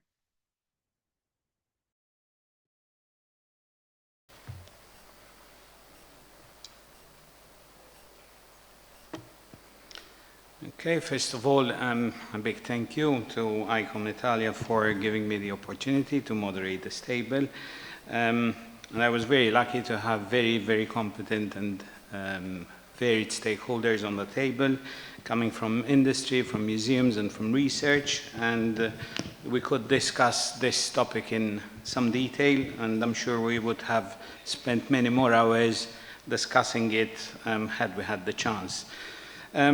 We started off our discussions by recognizing the fact that over the last 2 decades, cultural heritage has done extraordinary progress when it comes to digitization. Whole collections have been digitized on scale, photogrammetric models, 3D scans, immersive environment, a lot of digital tools have been created. So the technical achievement is real and it deserves to be recognized. But our table asked a harder question. Is that effort being done effectively? Is accuracy limited to geometry and texture? Is that enough? Does capturing the surface of an object, however precisely it is, constitute a faithful digital record of what that cultural heritage asset actually is? Because cultural heritage is not a surface, it's not a structure, it's a living accumulation of memory. It is made and remade by communities and the context across time, carrying voices that no digital twin captures. And this gap between what we capture and what we mean was what the whole discussion on our table was about. So, as you know, digital twins were born in engineering. It models geometry, structure, physical tolerance. For a building facade or the shape of an artifact, it works. Our table did not dispute that. What we disputed clearly and consistently is whether the geometric fidelity is sufficient for cultural heritage interpretation. And the answer throughout was no. Cultural heritage is not a physical system. It is a layered body of meaning, contested, evolving, held differently by different communities, shaped by history that is rarely neutral.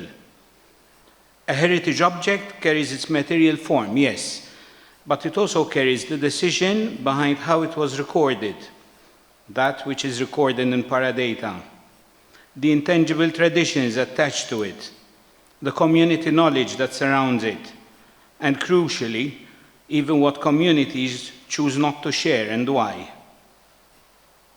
So none of these layers would appear in a standard digital twin. And when we build interpretation tools on top of an incomplete record, then the interpretation inherits that incompleteness. We are sometimes building very sophisticated interfaces on partial truth.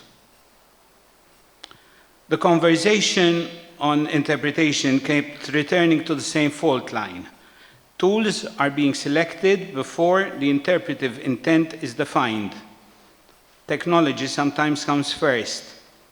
The question of what memory we're trying to build, for whom, and from whose perspective comes second, or none at all. Visitor engagement tools that are not grounded in real layered complexity of a heritage site produce thin experiences. They might be technically impressive, but they do not last. The visitor leaves without having encountered the actual depth of what they were standing in front of. Meaningful interpretation requires the visitor to encounter not just what an object is, but what it has meant across time, across communities, and across conflicting histories. So, for example, a Norman church built on top of an Arab mosque, built on top of a Roman temple, is not one story. At minimum, it's three, and probably many more, depending on whose memory you are holding. A digital interpretation tool that flattens this into a single authoritative narrative has failed, regardless of how well it renders. And this was the nice part of our discussion, that although we all came mostly from a digital background, we could be very critical of these tools that we were discussing. The table's conclusion was firm. Digital tools for heritage interpretation must be designed to carry multiplicity, not one story told clearly, but the genuine complexity of layered, sometimes contradictory meaning, held honestly, presented in a way that the visitor can navigate without being overwhelmed. This is a design challenge, an ethical challenge, and interpretive challenge, and not primarily a technology challenge. And this brings me to what was said in the keynote speech by Sandro De Bono, that when museums do not take into consideration the layers of history and the multiplicity of knowledge and the context and try to flatten them into one superficial or not complete interpretation, then they would fail in bringing the real message. And that is not a parallel discourse with digital tools. It is the same discourse which we had throughout our discussion table. And that is mainly our most important kind of summary of what was said. Thank you.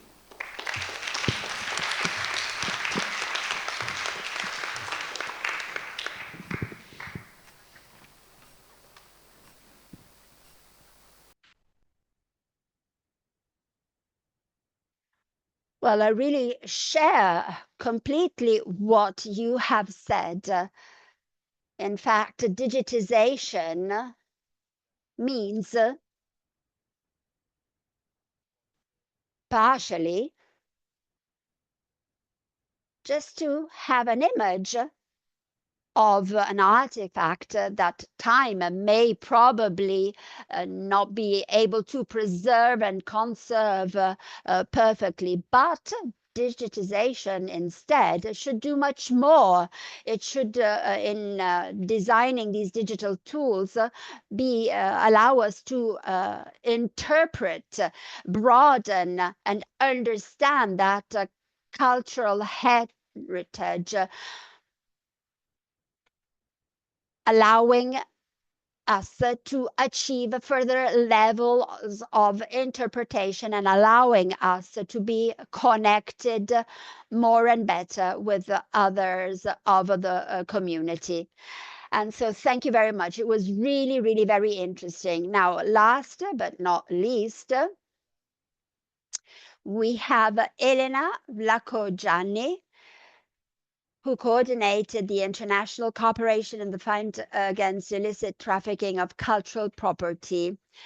She is head of Department for Documentation and Protection of Cultural Heritage for the Culture Ministry of Greece.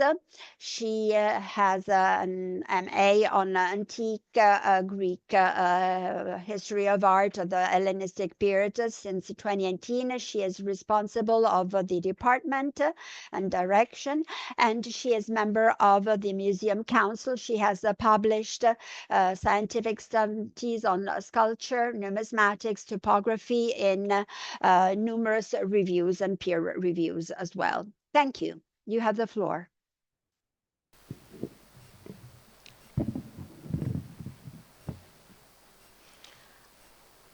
Good afternoon. First of all, I would like to thank the organizers of this conference, ICOM Italy, for the kind invitation and, of course, the gorgeous hospitality we have here. I would like also to thank the 5 participants of the round table for their contributions. I'm very glad to be here in so beautiful place, and of course I'm very glad that I'm speaking here on behalf of the Hellenic Ministry of Culture and the efforts made by the ministry in the fight against illicit trafficking of property. The illicit trafficking of cultural property represents one of the most serious threats to the preservation of human history, particularly in regions as historically rich and culturally layered as the Mediterranean. This phenomenon, which involves the illegal excavation, theft, export and sale of antiquities and artworks, not only deprives nations of their heritage, but also irreversibly damages the historical record of entire civilizations. The Mediterranean basin has long been a cradle of human culture, home to ancient civilizations such as those of Greece, Egypt, Rome, and the Near East. These regions are filled with archaeological sites, monuments, and artifacts that provide invaluable insights into the development of art, religion, politics, and daily life across millennia. However,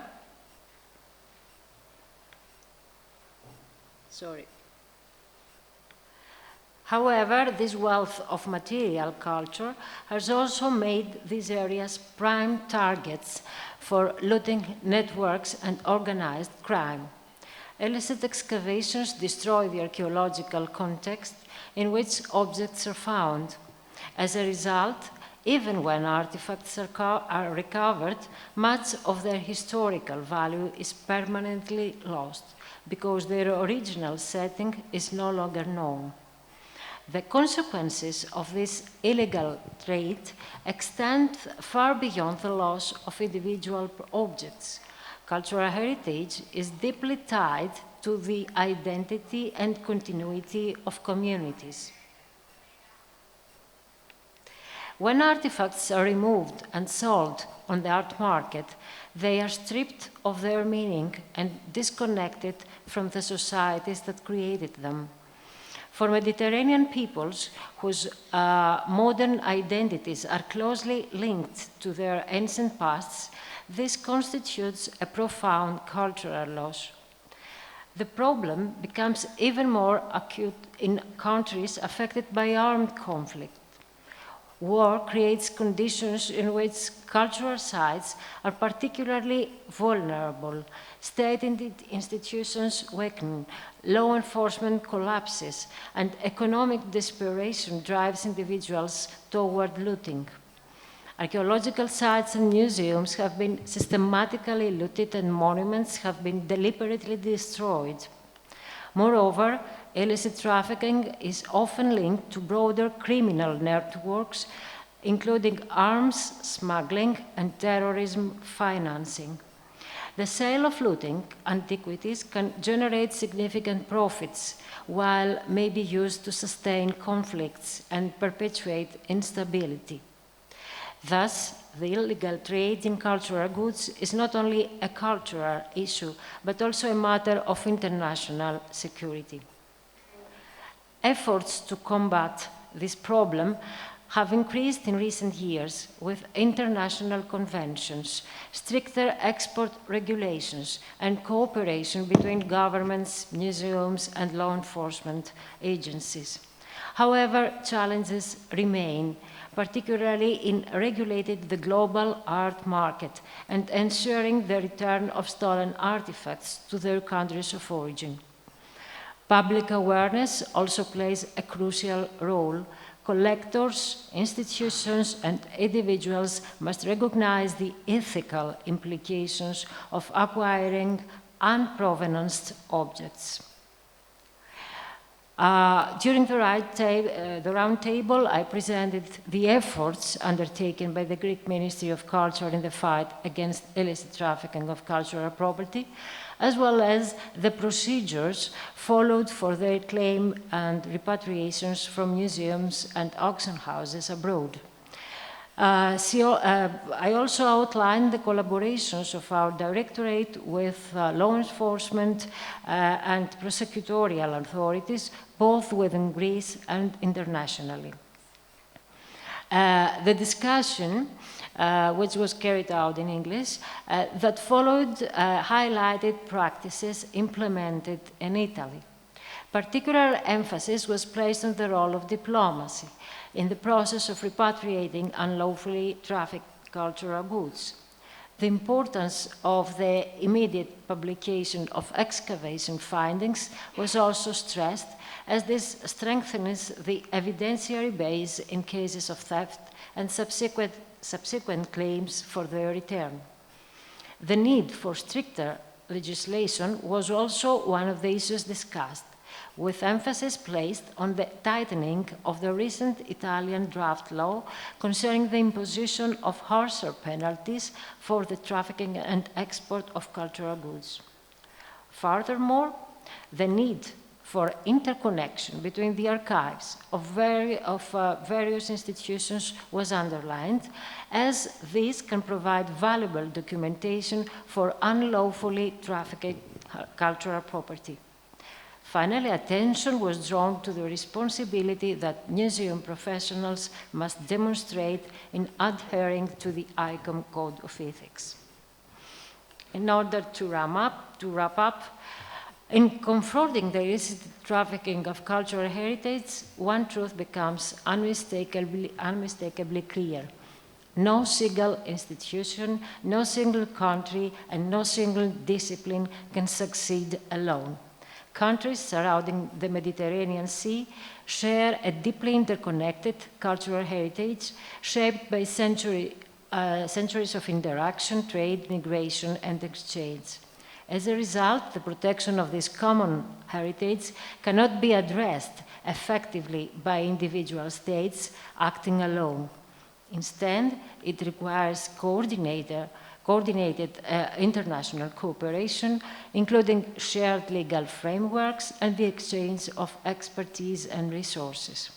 By working together, Mediterranean countries can better combat looting, illicit trafficking, and the destruction of cultural property, while also promoting sustainable preservation and public awareness. Such collaboration not only safeguards the past, but also strengthens cultural ties and mutual understanding in a region where history remains a vital part of collective identity. Because cultural heritage does not belong to one nation alone, it belongs to humanity and must be preserved for generations to come. Thank you.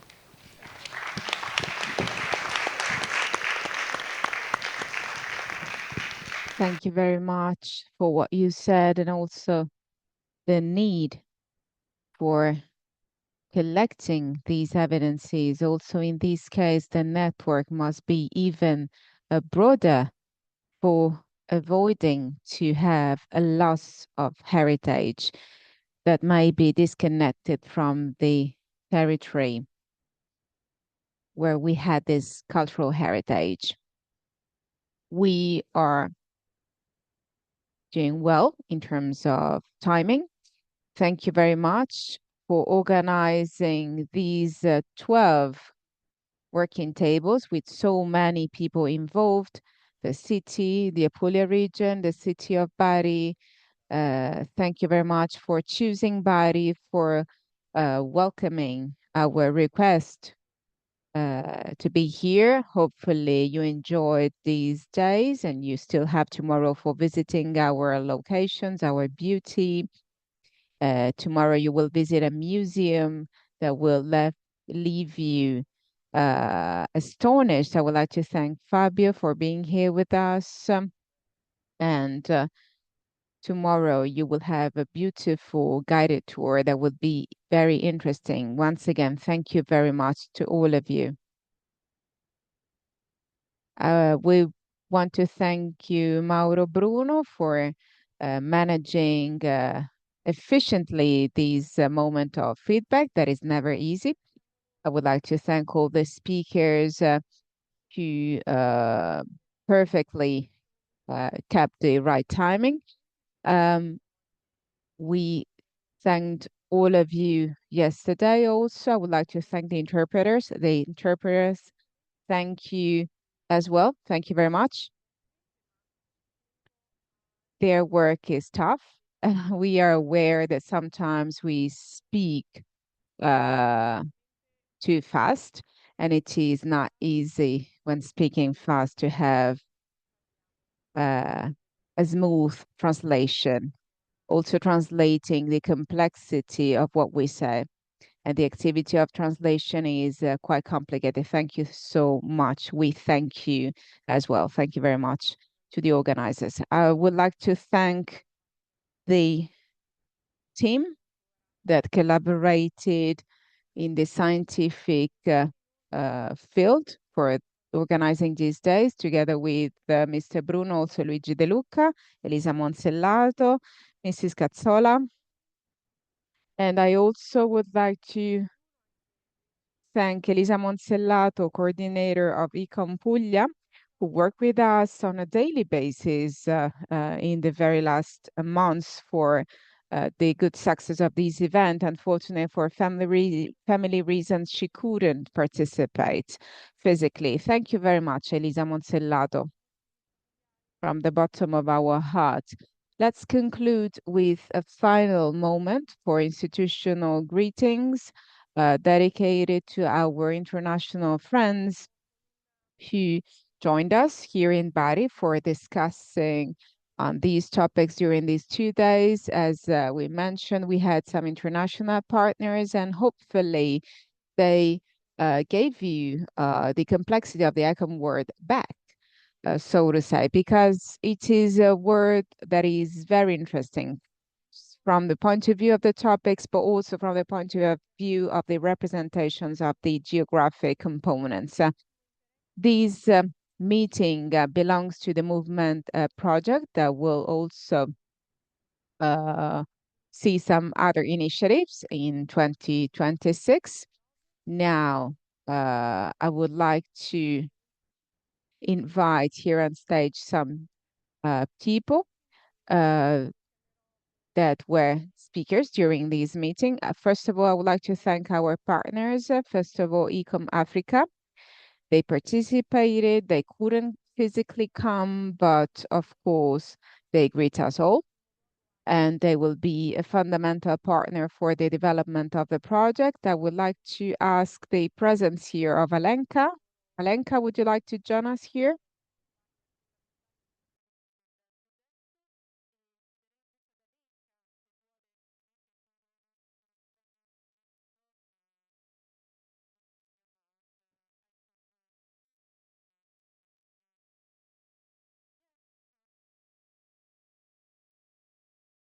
Then we will also have the representatives of the International Committee, AVICOM and COMS. And we also have representatives from Croatia, Greece, Montenegro. Alenka? Like, come here if you would like to, yeah. Thank you. So, I'm talking, sorry. I thought that everybody will come on the stage. Okay, again, Alenka Černelič from Slovenia. I'm honored to be here on behalf of two partners. ICOM Southeast Europe is a regional alliance, connects 11 countries, and we are happy to be involved in this project as well, because this topic, Mediterranean, is really our identity as well. And we are trying to do as much as possible to improve our network in this part of Europe, of the world. And the projects always give us important, content in our work. Thank you, Ecom Italy, for inviting us. Thank you for doing most of the job for this project to be first successful in this call, and then for the implementation that just started. But I believe that it will be very fruitful and very excellent for all of us. So this is the same on behalf of ICOM Slovenia. We think the same. So thank you very much, and thank you for these 2 days. I'm really happy that we could stay for tomorrow as well and see something around this area. Thank you for the organizers, and hope to see you soon again. Thank you very much. Thank you. And now? He's a representative of Ecom International with several roles. He's also working in ICTOP with his role of a member of the International Committee. And today he's greeting us on behalf of Ecom Croatia. Un saluto come Ecom Croazia. Grazie. Hi to all. I'm guessing you explained about my role in ICTOP. As Alenka already said, I'm so pleased that at the moment when we received within ICOM Croatia, of course, the proposal for a project, we were so thrilled about that, and of course said that we want to participate no matter. As you know, half of Croatia is really connected with the Adriatic Sea. Half of Croatia is very much connected with the middle of Europe. But this part is the very important for us. So I'm really glad that after that you succeed in an application and you organized that and you invited us here. And I must say that I'm very pleased that I'm representing ICOM Croatia in that sense. Not only because I love Mediterranean, actually I was born and raised in Zagreb, in Zagabria, but my grandpa is from Šibenik, my grandma is from Fiume, from Rijeka, so I'm very much connected with the Adriatic Sea. So that's my passion and actually part of my research at university. Many interesting topics, many themes or topics which I really could discuss a lot, and I'm doing that in my research, including storytelling, interpretation, and so on. And as probably you said, maybe I'll just say about my official role at the moment within ICOM is that I'm chair of a training committee, so ICTOP, and many times you actually mentioned training here and importance of the training. So in that sense, I'm really keen, no matter of your position, ICOM Italy, or your separate position of regional intention or something, if you have any question, idea, something, whatever, about the training connected with ICOM, we are at disposal. I am actually at disposal as a chair to just send email to me with a question or whatever you need from that side.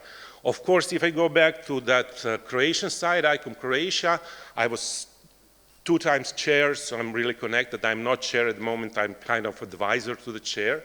I think that what you demonstrated here, no matter it was more or less Adriatic and Ionian Sea foremost, which makes sense, of course, but you are discussing Mediterranean, and as you know, within ICOM there is different regional alliance, and I do have a kind of the feeling that maybe, you know, not maybe necessarily tomorrow, but over the time, that makes sense maybe to create the regional alliance of Mediterranean, because it will be the very first alliance, a regional alliance, which will connect 2 continents. That could be interesting, and you know, looking all the way from Portugal to the Lebanon, so northern part Europe,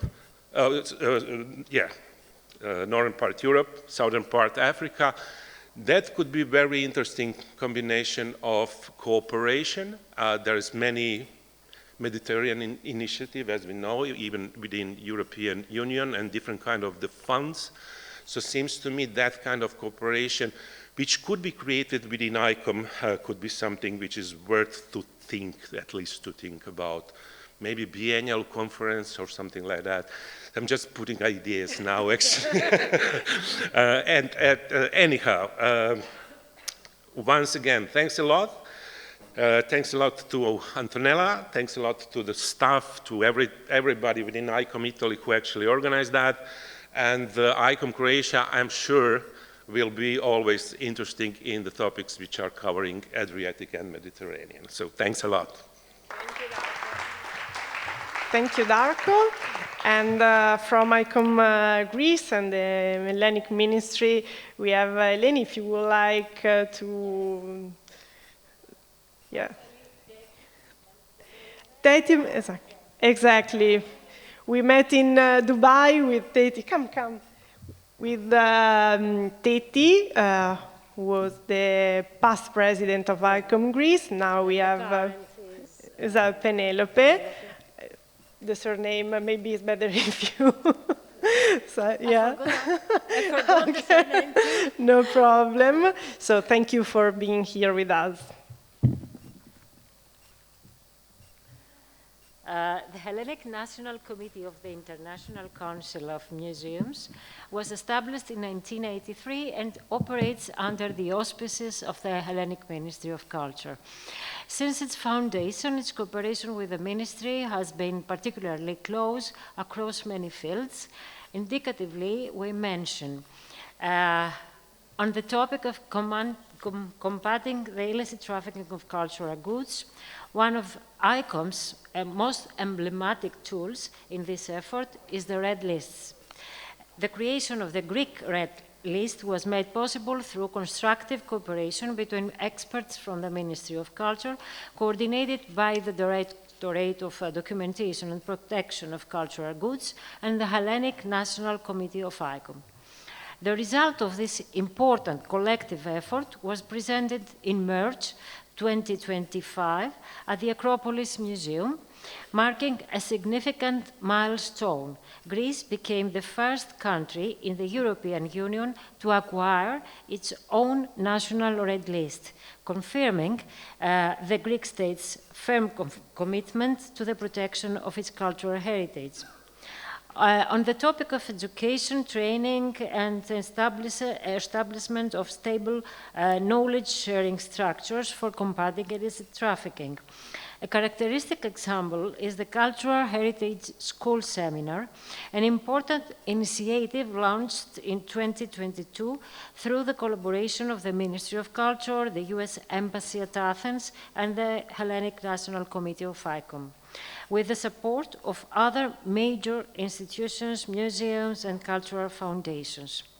This initiative has developed into a dynamic institution of international scope, fostering creative dialogue among archaeologists, researchers, cultural professionals, academics, legal experts, as well as members of law enforcement and judicial authorities from Greece, the United States, and the wider Southeast Mediterranean region. On the museum education, the Hellenic National Committee collaborates closely with the Ministry of Culture on issues of museum education. It organizes specialized seminars in cooperation with the Ministry of Education, contributed both to strengthening the relationship between museums and schools and to empowering the profession of museum educators. A dedicated working group operating in cooperation with the International Committee for Education and Cultural Action, continuously since 1986, organizes lectures, conferences, guided tours, and produces relevant publications.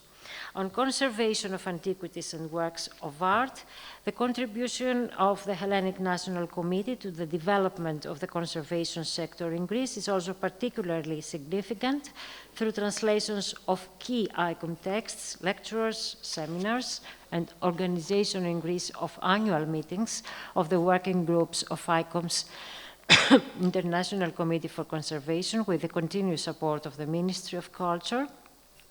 The committee has contributed to the institutional recognition of the conservation profession and to the development of relevant professional registries.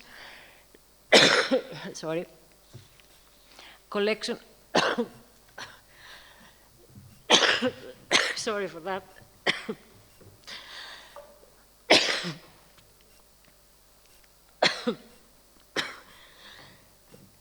I'm really sorry. Would you like to continue? Museum policy, ICOM plays an institutional role in shaping museum policy, as its representative participates in the Museum Council of the Ministry of Culture, actively contributing to decision-making concerning the operation and development of museums in Greece. It has also made a substantial contribution to the development of the Greek Museum accreditation and certification system, which has been successfully implemented by the Ministry of Culture in recent years. At the same time, it provides technical support and specialized expertise for the creation of the new museums, strengthening the contemporary museological practice and promoting high standards in organization, exhibition, and collection management. In conclusion, the cooperation between the state and an internationally recognized non-governmental organization clearly demonstrates that the development of the museum institution is a matter of collective responsibility, collaboration, and constant vigilance, achieved through joint actions and initiatives. Thank you. Thank you. So we have also with us ICOM Montenegro. I don't know if Daniela Dukic is already here with us. Yes. So if you can join us for a brief. And also I would like to have Cristina Chiaiso here with us on stage for the greetings of the Association INMM and Anna Maria Marra. Thank you for...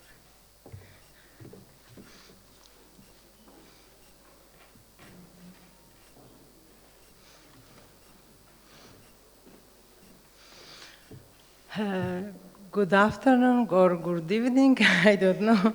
My colleagues left me nothing after all of them. They said many things, but in my country, in Montenegro, in Bocca di Cataro or Bocca Bay, in my former museum, we always talk about Venetian rule and that great period when Bocca Bay became a strong maritime area under the Venetian rule from 1420 to 1797, and we are very proud of that period. And as history always repeats some things, here we are today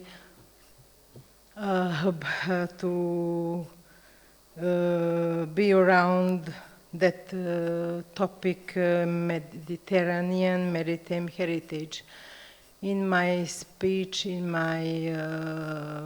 my conference, and in everyday life, I always I don't know how to talk about heritage in my country as it is separate from Mediterranean. No, it is always in the context of Mediterranean heritage.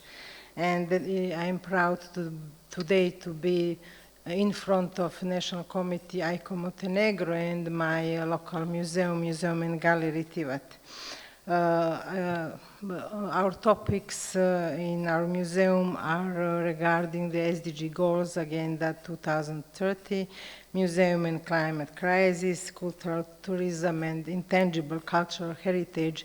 And intangible cultural heritage is the basic of the material cultural heritage. At 2025, we organized the conference Maritime Heritage and the SDG Goals, and that was a huge step for one local museum.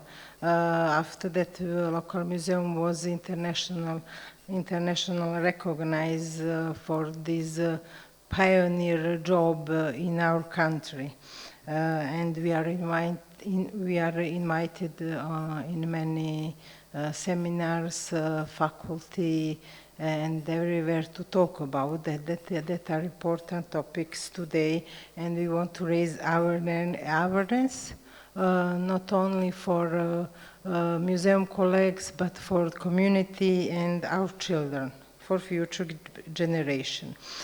We were part of the working group SAC. We promote the guide for organizing community forums in museums and focus groups.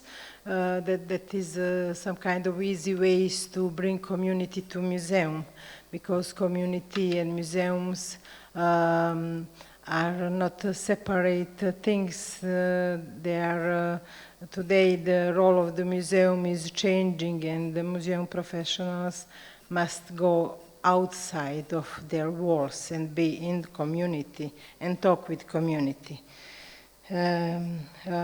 Some things on which I always want to point out in my work as a director of the museum is to think always about what things and how and which way does influence on community.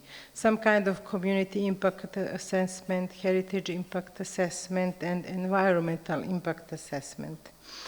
And I will finish, and I want to thank for calling me as a member of ICOM, and we are proud to be a part of this huge and very important topic. Thank you once again. Thank you for joining us. Before I said Elisa Monsellato, but actually I thought of Elisa Montrepaolo, so I changed her name. I apologize for repeating the same name twice. I created maybe some confusion. I beg your pardon. Let's go back to the final greetings.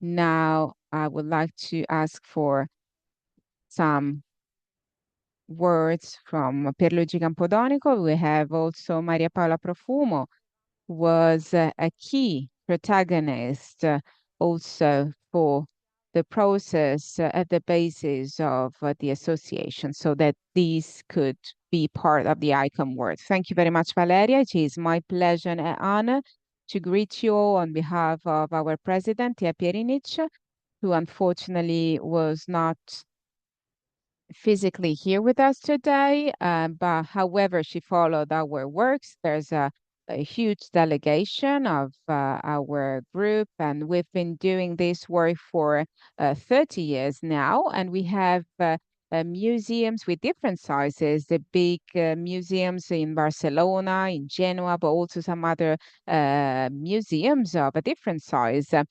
In the speech of this morning by Professor Frisone, we mentioned the Mediterranean Sea as a gluing system. And I believe that this is really important. And somehow we looked for it as maritime museums of the Mediterranean. We wanted to follow it. And specifically this morning, we were saying that there's a loss of some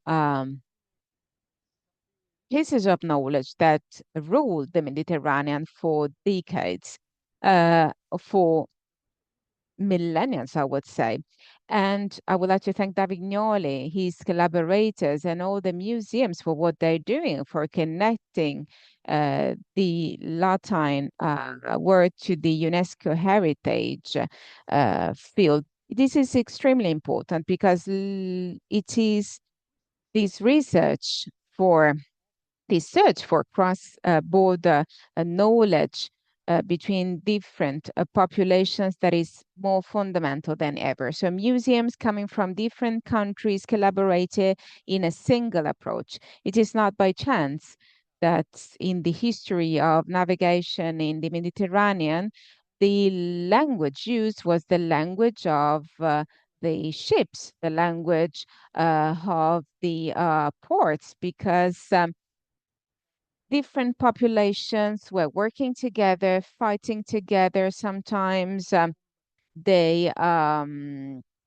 also had shipwrecks together. But this is our history, and hopefully the immigration museums may have the same possibility to follow the same path. And I think that this is really paving a way.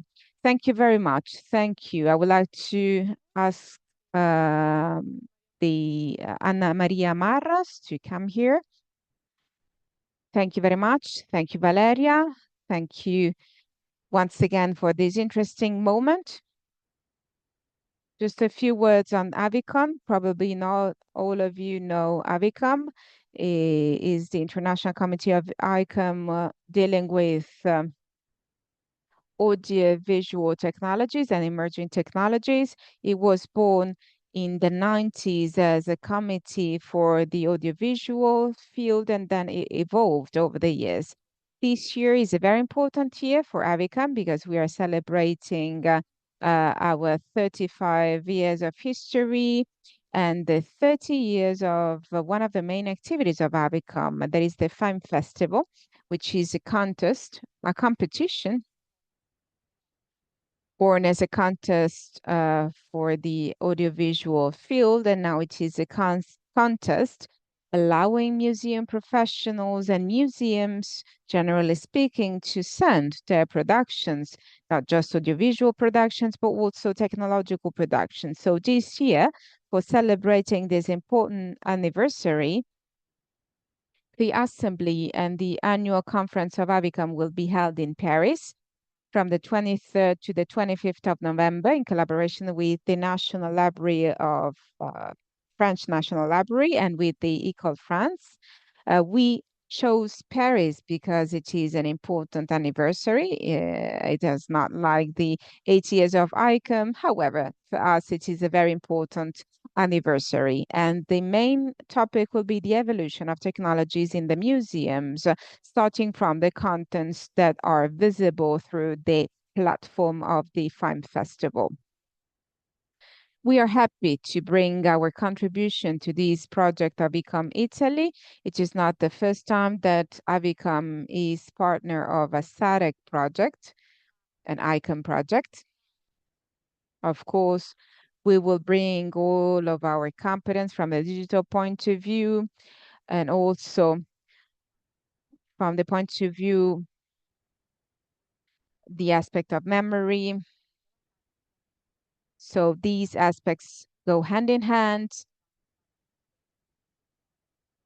So we will bring our contribution to this project.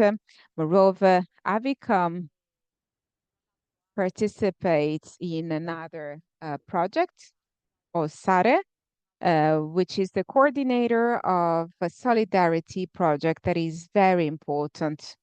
Also, thinking of what we were saying before on the safeguard of the cultural heritage in context of crisis, in collaboration with ICOM Burkina Faso, Rwanda, and Egypt. So starting from this project of ICOM Italy, I think that we can create some further synergy through this project, which is a solidarity project. Thank you.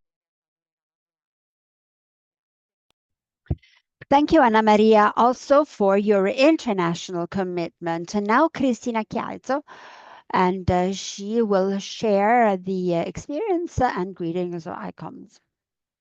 So with the hat of ICOM Coms, I want to thank you for the involvement in this so interesting and important initiatives. ICOM Coms is the international committee devoted to communications, marketing, audience engagement. So the topics were absolutely perfect and very interesting for us, and we were very, very happy to collaborate.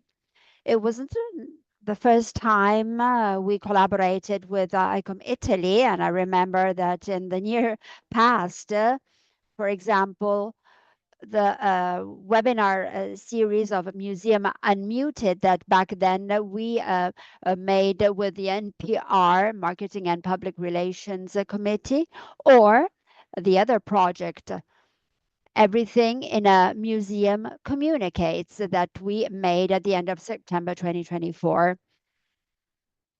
In that case, the representatives for ICOMS Coms Italy was Anna D'Antoni, that was here, that is here today, and speaker was Luis Marcelo Mendes, and he greets you all, and he is the present chair of ICOM Coms. To conclude,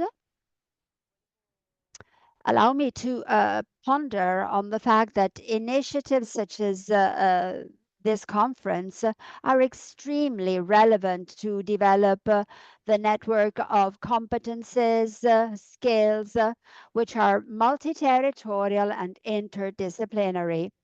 They are key and pivotal at local level, regional coordination systems, national levels of the ICOM Italy, and the topical work of the thematic groups.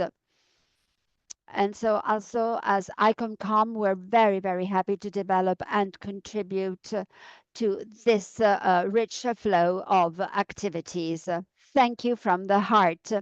So we are nearing conclusions, and I'd like to invite on stage the president of ICOM Italy to close with the ICOM Europe's greeting. Thank you to the staff of the Kursaal Theatre that was really helpful in guiding us around in these days, and thank you to Duzman who supported the event. We have the message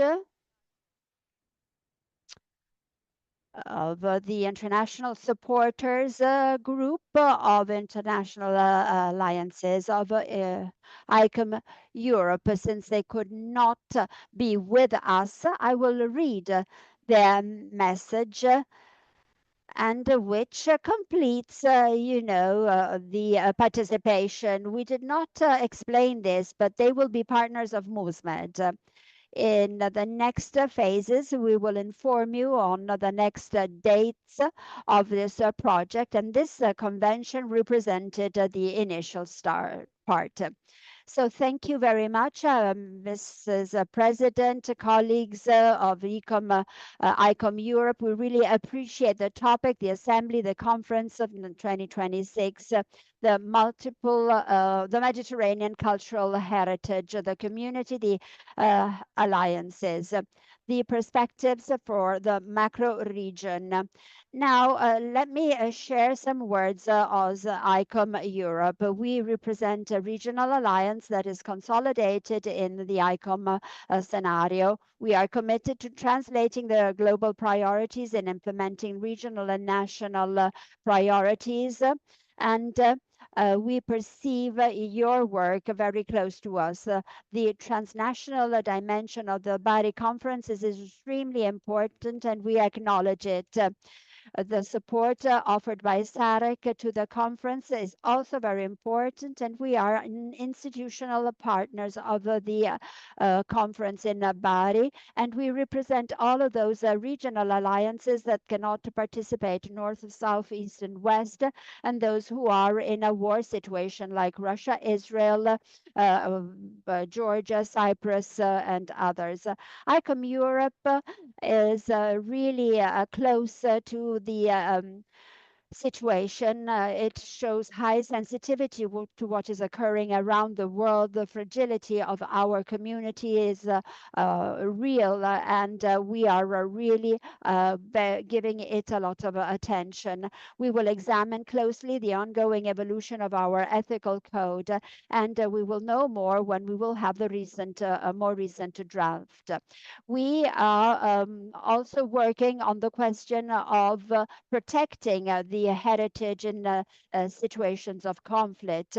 We are also working with SAREC on that, and the development of a methodology for all museums will be very important to prepare to challenge risks. Dear President, colleagues, we really hope we haven't disappointed your expectations, and we are very happy to wait for the feedback we will receive after you close the Bari conference. So thank you to everybody, ICOM Italy, and all of the participants, ladies and gentlemen. Thank you. And I will avoid thanking and listing all the people who have preciously supported us in these 2 days. I would forget many. So what is the take-home message here? Well, I will have a very big treasure chest full of important things.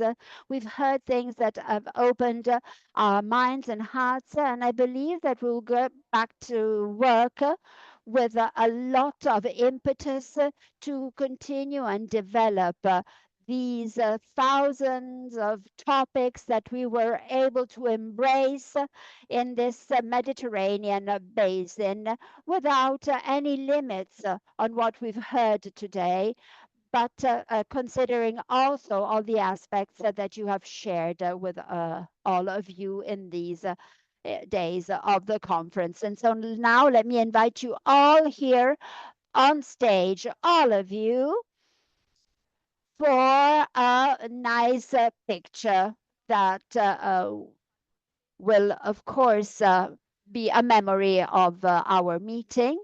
And I believe that the stage of the course hall will be able to hold us all.